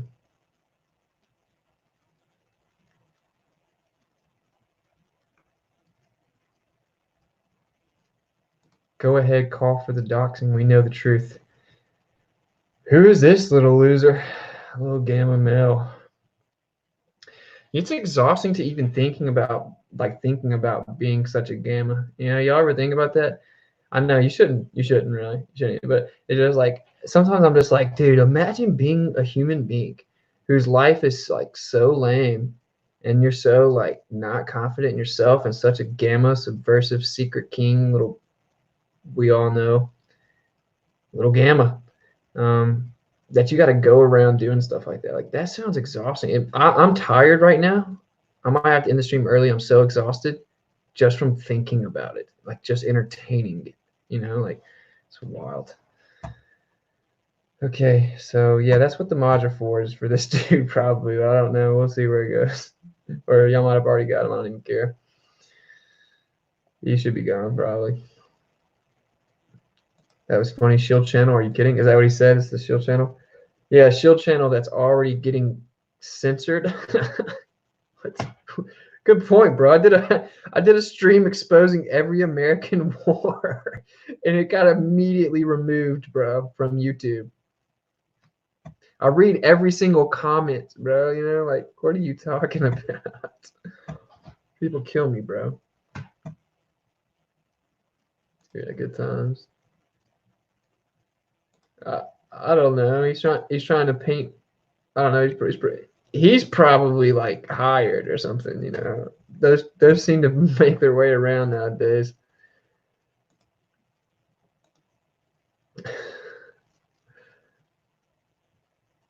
Yeah, there should be different color wrenches. So that's pretty funny that you get the context. Where I think I saw it. Yeah, that's pretty hilarious. Good times, bro. We can still watch the vid and chat. Yeah, I don't even know what you're talking about, bro. Love that music. It's truth. Oh, you're saying watch the earthquake video? I don't know. Surely I wouldn't get copyrighted though. I actually want to. That's one dude I'm pretty interested in meeting. You know, B.O.B. I'm not big on like the fanboy gamma stuff, bro. Like the fanning out. Like it's super lame, but I think we'd have a super real conversation. I think it'd be cool to meet Owen too. There's a handful of people I think would be cool to meet. B.O.B. We'd have a pretty crazy combo though. And I'd be like, hey man, I'm gonna use your music all throughout my streams, bro. Chill. He doesn't strike me as the kind of person that would copyright you at all. I just don't know if he's on a label that would. I must have missed the actual troll or something. I don't know. Because I never saw the show comment. It's possible that every murder victim is simply the murderer returning, reborn as their own victim. That's how karma works. You started the statement, bro, by saying it's possible and finished it by saying that's how karma works, a definitive stance, right? Dude, I'm pretty sure that if you're a human being, you do not know what happens before or after life. You know what I'm saying? So I understand what you're postulating or what you're proposing, you know, the idea of reincarnation and it balancing out. You do not know that anything, you know what I'm saying? So that's just my opinion. I think people love the idea of reincarnation because it means like, oh, it doesn't really matter what you do. And I'm not saying reincarnation isn't real. There's actually an argument that it's in the Bible, right? Like where Jesus is talking about the vase and then she puts the water into another vase and he's like, can I not do that? You know, so I don't know. Yeah, I figured. A wrench of gold. That really should be like a thing. You could have like a gold moderator and blue moderators. I don't even know what's the matter now. Who cares? But gold would be a better color anyway. Yeah, like the amount of trolls you consume But then people would be just like trying to ban everybody. The amount of trolls you consume, and then after a period of time, you get ranked. Yeah. Man, that sucks. I got so far through, I didn't get to see them. Because normally I like decapitate the trolls myself. You know. I already read that. Owen's awesome. Met him at Flat Earth conference. Yeah, I'm sure he is, bro. He seems like he's just who he really is. You know, that's when you're awesome to me, bro. You feel me? As long as you're like a real one, as long as you're like a real one, bro, and like you mean what you say and you don't change, then you're cool with me, bro. That's how I view it, you know. And Owen's hilarious, bro.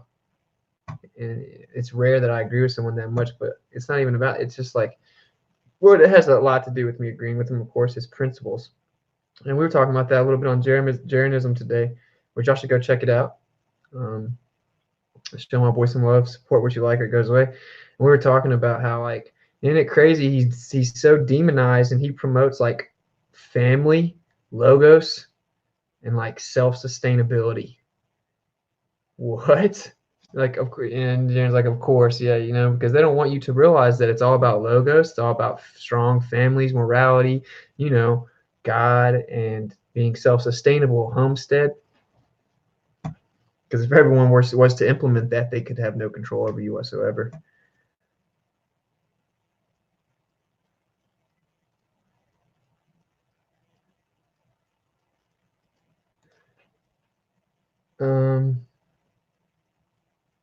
Trolls are easy to spot because of low IQ comments. Yeah. Super Saiyan troll leader. Your concern is not in projecting, not accusing, not taking, just relieving your own by loving. Sure, bro. Oh, you found this link through journalism. Awesome. That's my boy Jaren, bro. I'll just give everybody a shout out, you know. Brian Stavely, Karen B, who is here right now. Jaren, I'm from Jaranism, deep inside the rabbit hole. Globe Busters, Iru, Rodrigo. Go show everybody love, support what you love, or support what you like, or it goes away. So there you go. Bible says to remove the log out of your eye before judging. It never says to not judge. It says the opposite consistently. That said, I don't like the judging thing personally. Yeah, like I think that, like, you know, we're supposed to judge in the sense that, like, we can judge between good and wrong, and like, is that person actually you know, doing good or following God, like promoting logos, or is he not, you know what I'm saying? Like, I think that's how we're supposed to judge.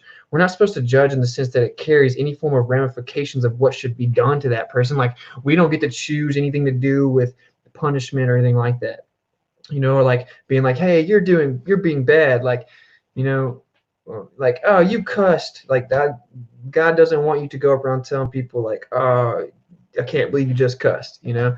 That's kind of my point. I just think it's exhausting to even think about judging people. You know, if someone asks me my opinion, I'll give them my honest, blunt, you know, recollection or deduction, I don't know, assessment maybe. The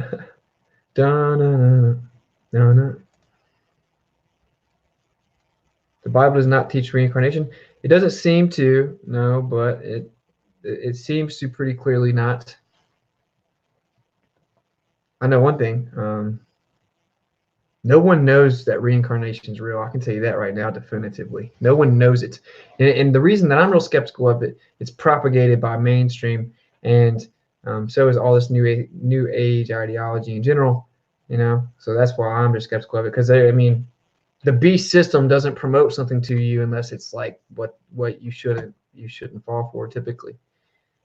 And of course, people love the idea of reincarnation because it's just so much simpler. It's like, oh, well, the most I'll be held accountable for is I'll have to come back here and do it again, but I won't even have recollection of it. So what's it matter, right? I don't know, you know. I know God's real, so I'm just not going to take any chances, you know. Like, I'm going to live for God right now. Yeah. Why does that have to move on me last minute like that, bro? I prefer less judging too. Jesus was merciful to lowly and broken, but harsh to the prideful. Exactly. And we're not Jesus, you know. But I understand what you're saying. Indeed, indeed, indeed. I agree. Black Swan. Black Swan. I will say I have gone around just flat smacking people with that base premise. Just I'm debating MC Tune Tuesday, and I'm just gonna start with that. You know, the basic premise of the argument there. Okay, in case you don't know, right? The Watchers knew this to somehow make it related. The Watchers definitely knew all about this. So did every ancient civilization that experienced the Watchers.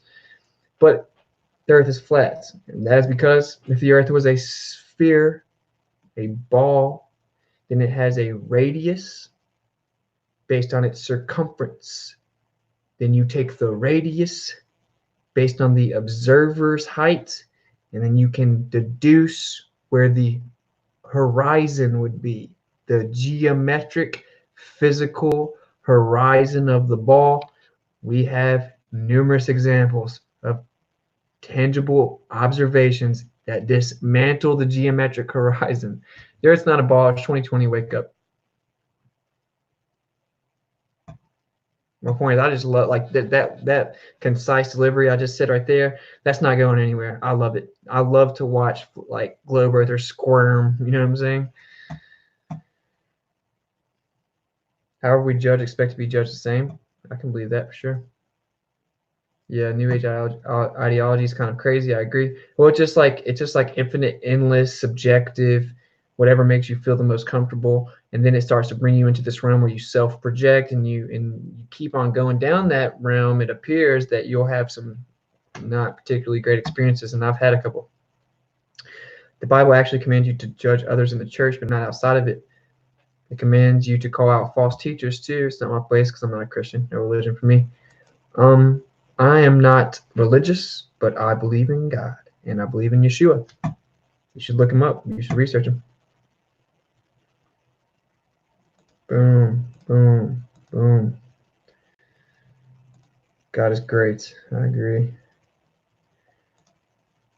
Can't see the four corners of the earth if the earth is a ball. That's because it's flat. Yeah. And the Bible, the more time goes on, man, the Bible seems to be pretty real. Oh, man, someone brought it up. Yeah, just a second. Oh, they can tell how far the sun is by assuming Venus is a planet the same size as Earth. That always cracks me up. Yeah, exactly. You have to impose the radius of Venus, and so that's the distance already. You know, but I mean, well, they're intertwined, right? But yeah, you're exactly right. It's hilarious. It's so hysterical. You have to impose the radius of and the spherical nature of the celestial body to even come up with it, and then they act like it's proof of it. So retarded. Using the sextus, right? Just simple triangulation. So yeah, I don't want to really. I'm not big on drama, but you know, so I don't even talk about it. I'm not big on drama. It doesn't seem. I don't care. So there's that. I just don't want. I just don't personally want to talk about it. I mean, I will say I don't agree with the whole approach of the situation. I think it's completely unnecessary personally. So I don't. You know, it's just whatever, man. Everyone's different.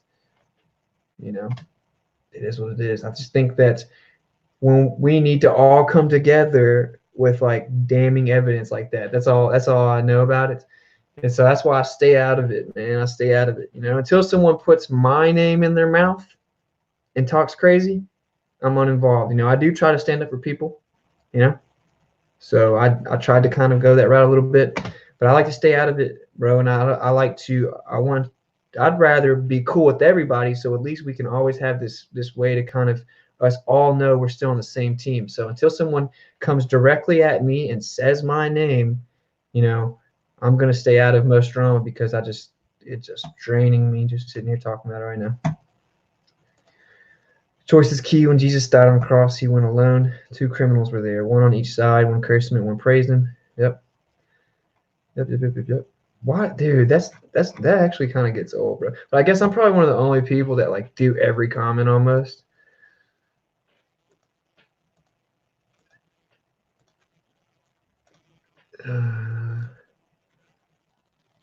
Yeah, I don't like the drama thing.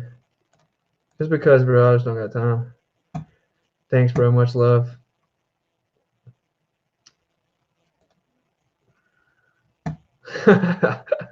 Thanks, bro. Bro, what filmed the satellite, bro? Satellites? You mean sataloons? How could God possibly judge anything which is of itself? That's crazy.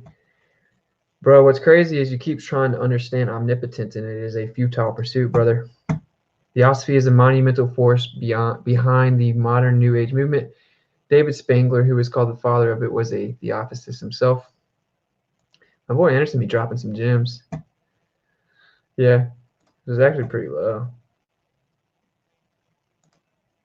Yeah, I feel unnecessary is a good explanation. Yeah. Hey, I gotta ease out. Unfortunately, I have to work tomorrow. I love you, brothers and sisters. Shabbat shalom to you all. Much love, bro.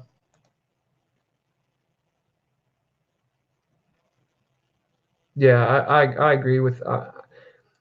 See, basically, what it is like I don't necessarily disagree with the analogy of the black swan in the sense that most of the world thinks the Earth's a ball, right? So like, if you're going to make the point to a globe earther who is way in the box, and you explain to them the black swan, or most people might even know it, what that means, or you can explain the premise there. So it's like, if the globe earth is real, if this earth is really a globe, that not even one of these can exist, like just this one thing, this one problem with the globe. So you could really label all of them the black swan of the globe model.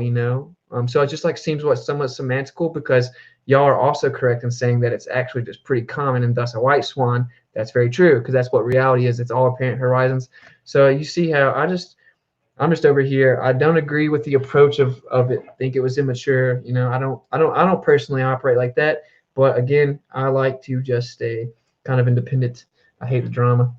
And I know that we're all on the same team ultimately, and we're a minority.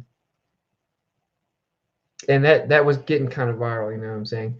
Um, And so I'm still all I know is that basic premise is of course predates the entire Black Swan thing. Ben showed it to us a few weeks before that. But I'm just gonna still go around and flat smack people with the premise because they cannot argue it. Just watch people squirm, bro. It's crazy. Lucifer comes to give us the final gift of wholeness. If we accept it, then he is free and we are free. This is the Luciferian initiation. Yeah, and it's all a lie. That's complete and total nonsense, BS. Lucifer's a gamma male. Lucifer is nothing. It's a joke. Light bearer. Shut up. It is one that many people now in the days ahead will be facing for the initiation of the new age.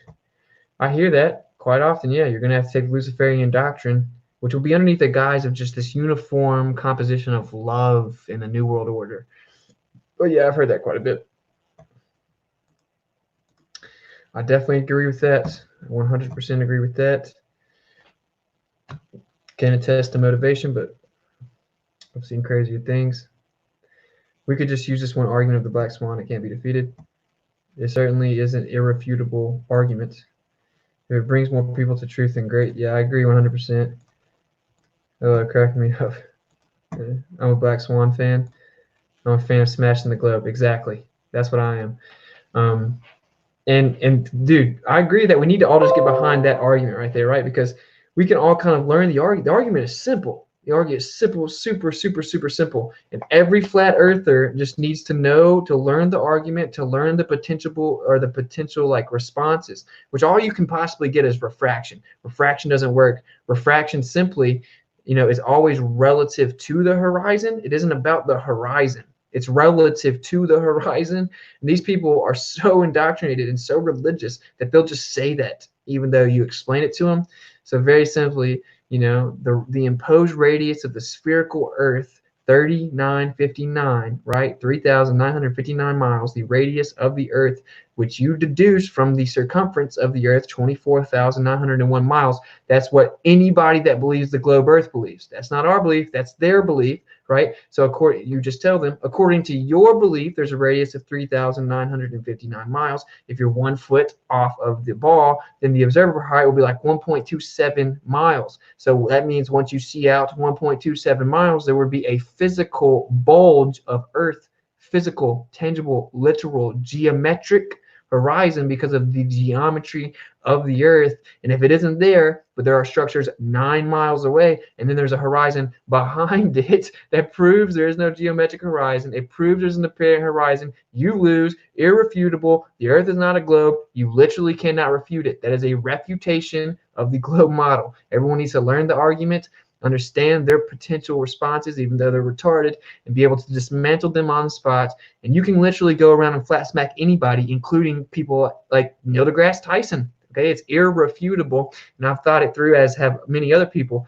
You simply cannot refute it. I mean, it's simple. Well, it's a refutation of the globe Earth.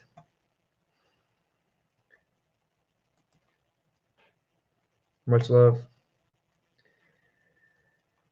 I don't know if you're talking to me, but I still love you. She loves you. The black swan is ruffling some white swan feathers.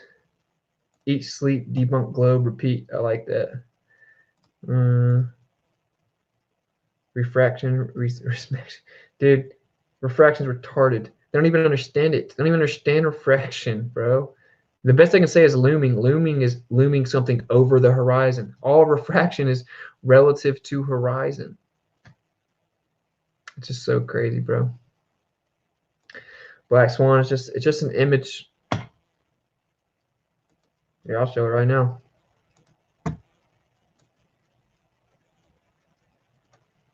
And then Ben has footage of this, and so what's going to happen here? And the reason I'm kind of behind the whole premise, very adamantly, is because now we can just go through all the evidence we already have and start being on the lookout for this very idea, right? Oh no. So I'll explain it to you, Danny. Well, you heard me explain it. So this is just one of many images, but I just have this one on here.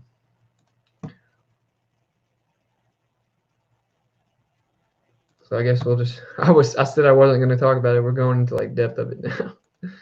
So anyway.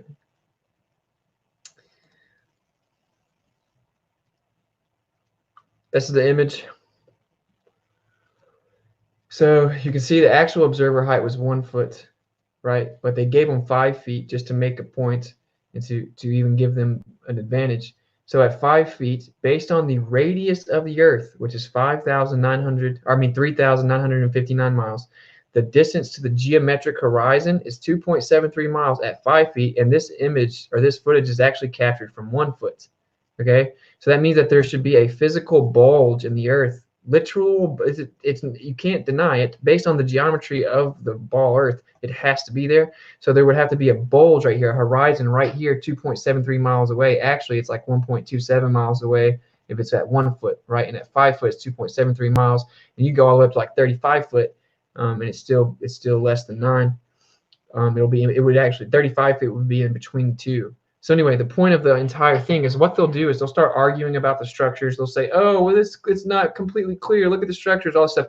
It's not. The argument isn't about the structures. The problem is there's a horizon behind the structures, right? You see the horizon behind the structures. That's irrefutable. They're behind the structures, and that couldn't happen. That back platform is 9.4 miles away, and again, from a foot observer height, which they gave them 5 foot. So from 5 foot observer height, the geometric horizon, the physical horizon, the one that all the globers say that the boats disappear over, would be at 2.73 miles. It isn't there. So then they have to explain why it isn't there, and then they have to explain this horizon way, way, way back. And there is only one sufficient answer, and that is that the horizon isn't a real place, right? And all flat earthers know that. It's just an illusion. It's an apparent horizon. And so then the best they can do is concede that the horizon's apparent.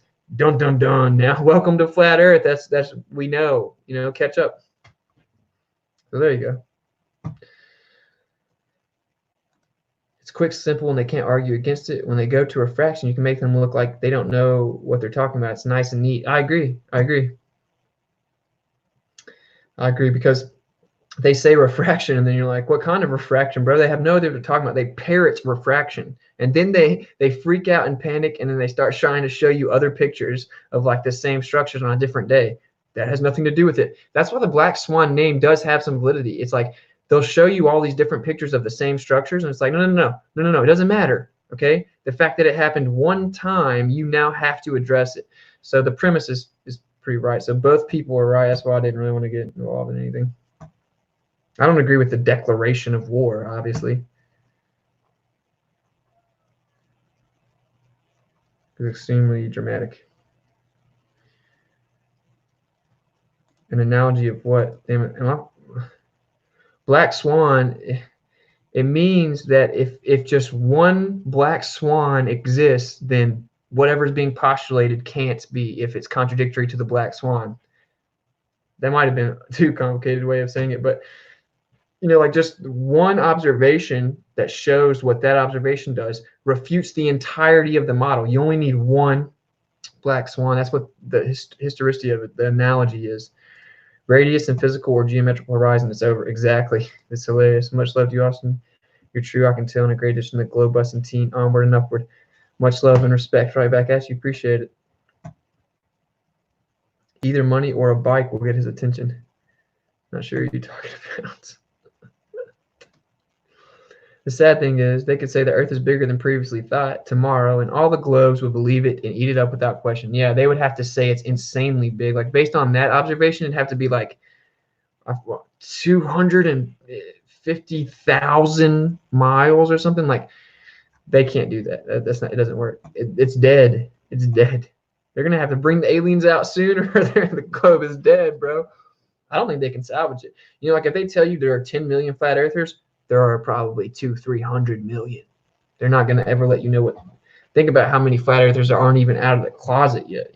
Like I have a few people in my life that know they can't debate me. They know I know what I'm talking about. They just can't come bring themselves to publicly admit it. It's ego. The key to everything is reinstalling critical thinking. Yes, critical thinking, critical assessment, right? And the confidence in your own ability. I think that's like the biggest part. It's like being confident in your own critical assessment ability, right? That's the biggest part. Yeah. I think they'll replace the globe with the simulation theory that will support both the globe and flat plane. That seems preposterous to me. I don't know how they could do it, but we'll see. The Earth is flat, though. I know that much. I took Black Swan video of oil rigs and didn't realize. Exactly, which is so crazy, though. I realize a lot of people are saying I can't believe we didn't notice this already.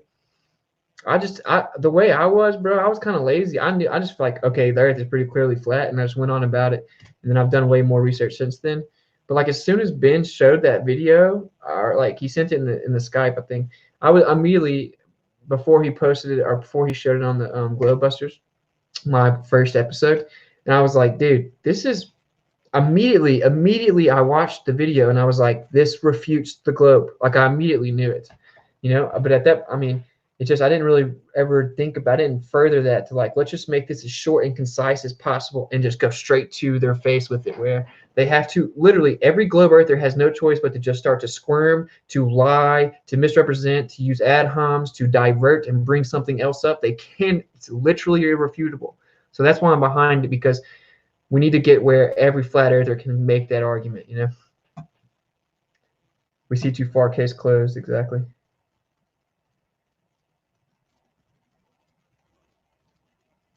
Yeah, and I understand what you're saying. To me, a black swan would be showing curve.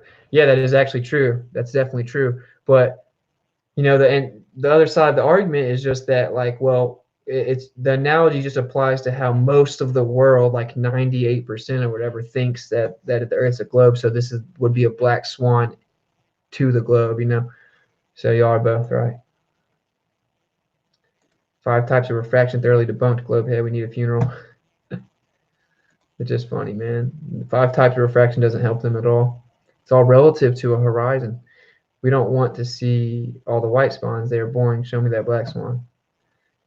Yeah, and really, dude, the truth is, ultimately, it's actually not a black swan. It's just reality. The horizon's always apparent. Every horizon you ever see is apparent. But again, both people have a valid art point here, and I don't, I think it's bigger than that, than the semantical aspect. We don't want to see, I just read that. Okay, cool. I'm going to have to look into this more. You talk so fast. LOL. Sorry, bro. Or sorry. I know you're not a bro, but maybe watch the playback and hit the speed. Or hit, you can slow me down. But I drink an energy drink. Maybe I'll pop it back up in a second so I can say it slower. Exactly. That's the analogy, Danielle. Like one black swan proves that not all the swans are white. The black swan is the idea in this situation that the globe Earth can't be real because of this one single proof. We don't need another one. If you can't explain this one single refutation, and it's over. It only takes one black swan to refute the statement all swans are white. Exactly. That's the principle. Black swan stole my globe. That's just so funny.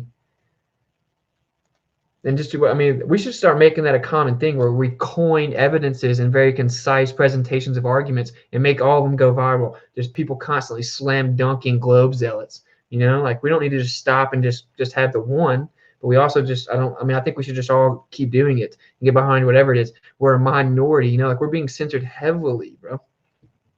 Aliens on the way. Did you see all the commercial primetime Super Bowl? Not really, no. But yeah, I'm sure it definitely is.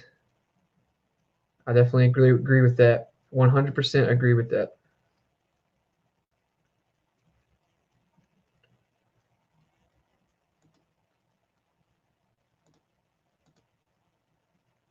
Agreed. If we wage wars over how someone interprets Black Swan, that's just silliness. Yeah.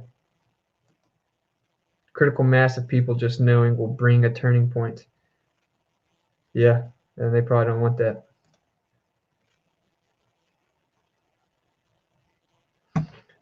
No. Yeah, okay. We are going, yeah, I'm not going to lie. I do flat smack people with the argument because it's actually pretty funny, and because like what they do is pretty funny. I have to admit, it's pretty funny. They're like, Black Swan, like you, you whisper it. It's like, so you, so you like present the argument. It's literally irrefutable, right? So globe earthers just sit there and they're trying to think about it and they don't know what to do. So it gets real quiet. And so you keep trying to talk through it, but and then when they prove they're just going to be like super ignorant about it, and they just keep getting real quiet and not knowing what to say, but they won't. You can't get a concession. You just whisper like Black Swan, like it's a death blow. So like that's pretty funny. Like I think it's pretty funny. I can't lie about it. So it's a semantical disagreement, and it's a valid point in the sense that really in reality, in what this observable reality actually is, it isn't a black swan. It's just an everyday thing. That's what it is. The horizon is just an apparent location. It isn't actually there, right? And just the whole idea of it is, well, if you are going to go present those to the globe earthers, that's who the argument is being formulated for and against. It's like that's who's going to see it. That's who you're going to give it to. So to them and their religion, it's a black swan. I think I've pretty substantially mediated.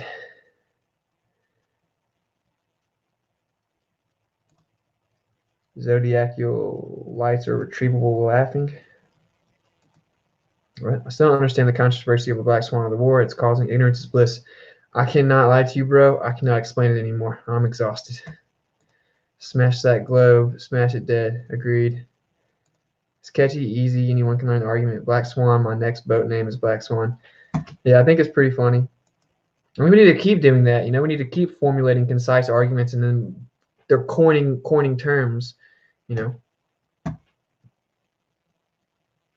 Excuse me, might I interest you in this? Whispers. Black Swan. Yeah, the whisper thing is funny, bro. I can't even lie about that at all, bro. Like it's pretty funny, bro. Like because I didn't even know that. I didn't really know about Discord. Discord's pretty dope.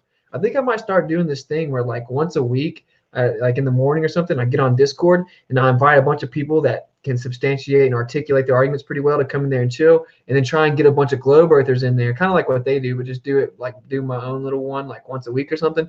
But it's super fun to just jump in there and then let Glovers come in there and then just like, present them the argument. And then so it always gets like deafening silence. That's what you always get, is like deafening silence, just filibuster after filibuster after filibuster. And someone always just whispers like Black Swan. And it's pretty funny, bro. And I think that just like that momentum, like that, enjoying it, and it's something like that, like kind of adds a new fresh take to it, because we've been doing this for 5 years and we've been trying to wake these people up over and over, dude. We've been showing you we see too far for 5 years, and you've been telling us refraction over and over, not even understanding it, not even actually thinking about it.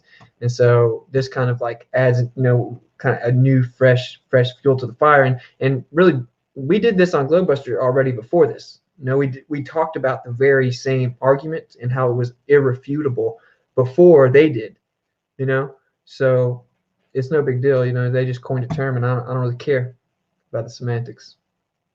And I'm going to probably have to stop talking about it. Discord is fun, but I get tired of the drama fast. Oh, I don't know anything about the drama. I agree. I don't like drama. But I'm saying the platform of Discord, bro. Like the platform of Discord is pretty cool. It's pretty cool because you can have unlimited people in there. And then you have the chat, and you can send pictures or videos or links or whatever, live time right there. It's pretty cool. I don't know. Like, I think that Discord's base platform premise is the really good idea. I think that maybe another platform will come along and perfect it better, or like integrate YouTube with it, something like that. But I don't know. I've gotten a lot of information from there already. Like, it's pretty cool. It's easy to share information. Call your Discord server Black Swan. I'm not gonna leech off of their name or anything, bro.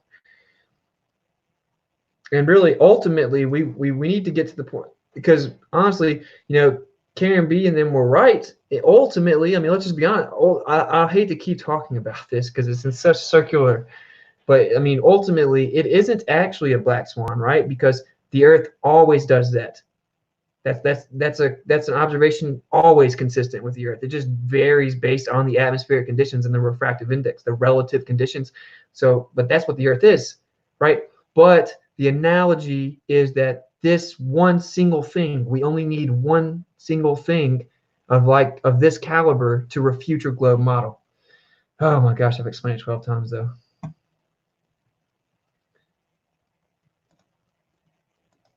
I have no idea what it is.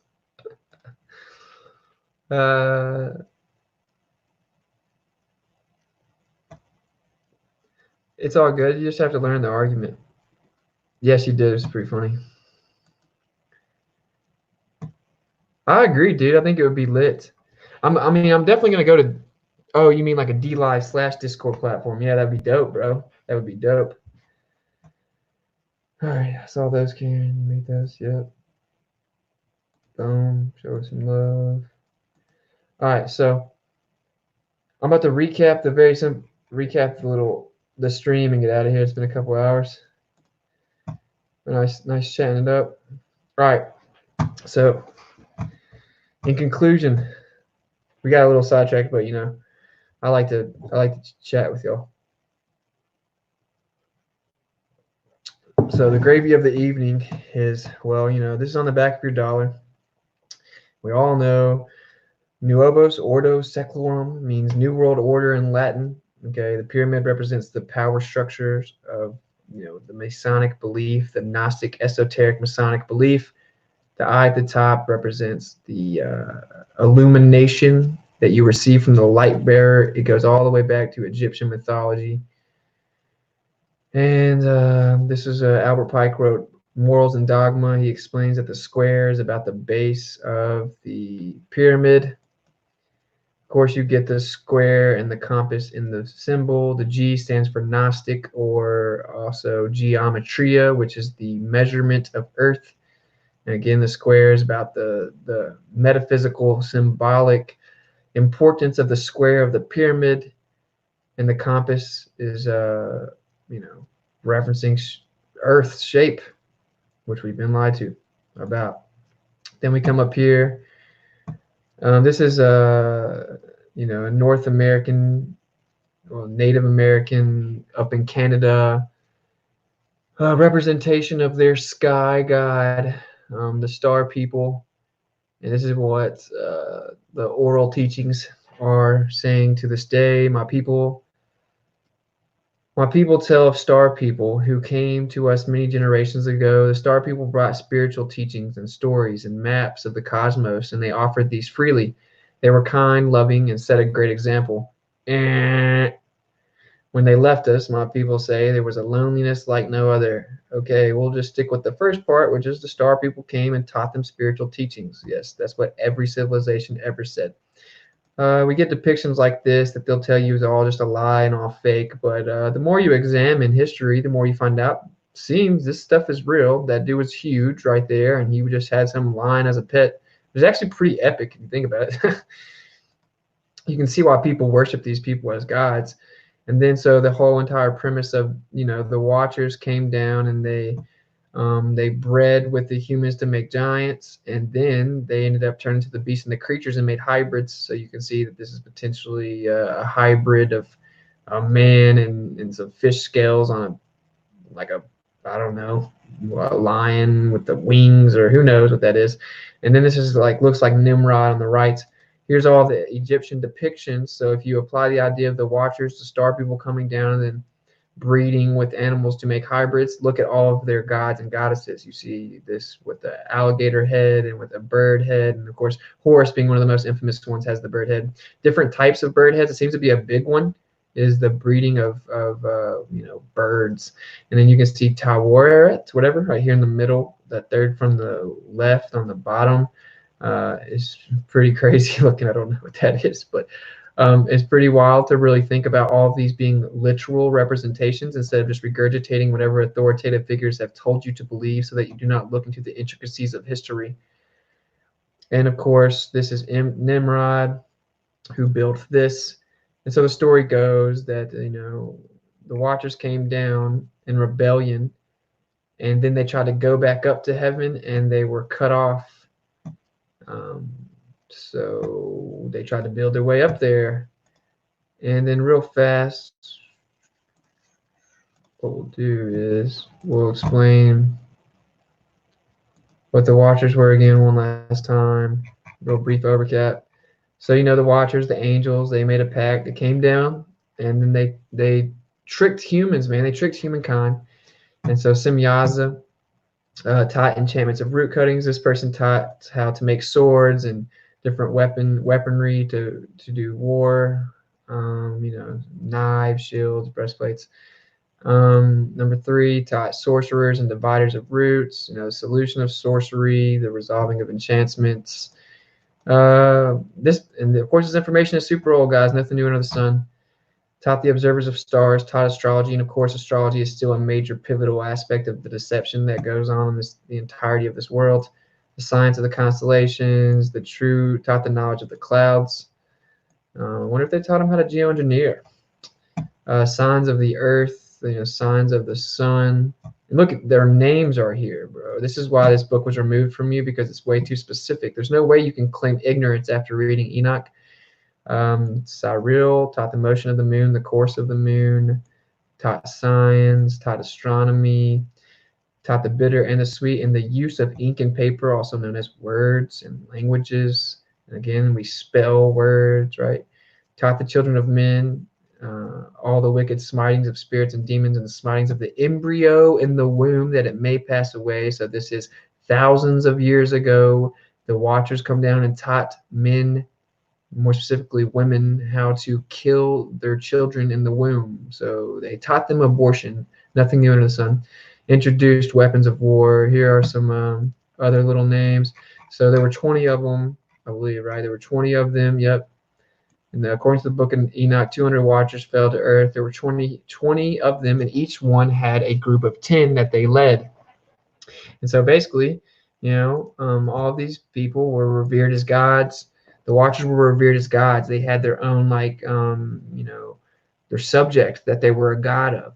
So that's cool. That correlates perfectly with what we see throughout all history, you know, like the sun god, the moon god, you know, the star god, Venus, Jupiter, whatever, Saturn, you know, like Saturn, the black cube, which we seem to see in my intro a lot, but I don't know what that means. Allegedly. Um, so yeah, basically, man, in my opinion, we've been lied to about history. The Watchers came down. They tried to leave. They couldn't leave. The people that run the world believe in Lucifer. They think that everything is inverted. So they think that they're the secret ones that are better than you, so you shouldn't be allowed to know it. If they're going to reach peak illumination, receiving information and all the true knowledge from the light bearer that is Lucifer, and that he's going to show them how to actually be a god. They believe they're going to help usher in the 1,000 points of light, which is the reign of Lucifer. And again, I think everything is inverted. And so that's why they tell you everything the opposite of the truth, because they don't think that you are enlightened enough to know or that you deserve to know. So the earth is flat and stationary and geocentric. They tell you it's heliocentric, a ball and spinning. It's like that with everything. You'll see through it once you recognize the pattern of inversion. And you've been lied to about the history. You've been lied to about the implications of history, right? So if they were super advanced, they were building megalithic and monolithic structures that we cannot rebuild, then of course you understand that they got that information from somewhere. So then you try to piece that together. They don't like that, and so then they try to swoop in and give you the solution that they want you to have, which is extraterrestrial aliens. This is because it's very possible and very likely that they're going to try to deceive you with space propaganda, and then of course alien civilizations, which who knows how they'll do it. There's numerous ways they will, but do not fall for it. There's no such thing as extraterrestrial aliens, because you cannot leave this realm. You cannot penetrate this realm. There aren't extraterrestrial aliens. There are interdimensional entities, it seems pretty clearly, but there are no galaxies. There are no space. There is no space billions of light years away. It's all a lie to make you feel insignificant and thus be malleable. Okay, the energy drinks really got me going. That one that taught abortion is wild. I agree. That's some crazy stuff. Discord's an awesome platform. I like it.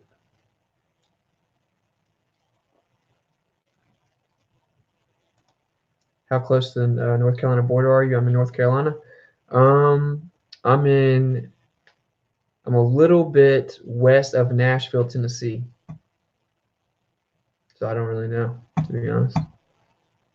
Not that far. We should link up or something. Vlogs is technique. I'm not sure what's being talked about. The black swan proof, I instantly think of FTF. Yeah, Craig and that creepy molester laugh. Dude, he would still be cocky about being lifetime dismantled. He's that much of a gamma male. God bless, bro. Much love. All right, love. Doom. Fallen Angels, Origins of Evil. Yep. The one that taught abortion is wild. It's pretty crazy. Trust me, it's definitely crazy. The more you look into it, you'll be surprised. You also have to understand that it's been heavily messed with, but yeah, no doubt. Much love. Thanks for showing. SpaceX footage, it's all fake. I don't even keep up with the space propaganda anymore personally.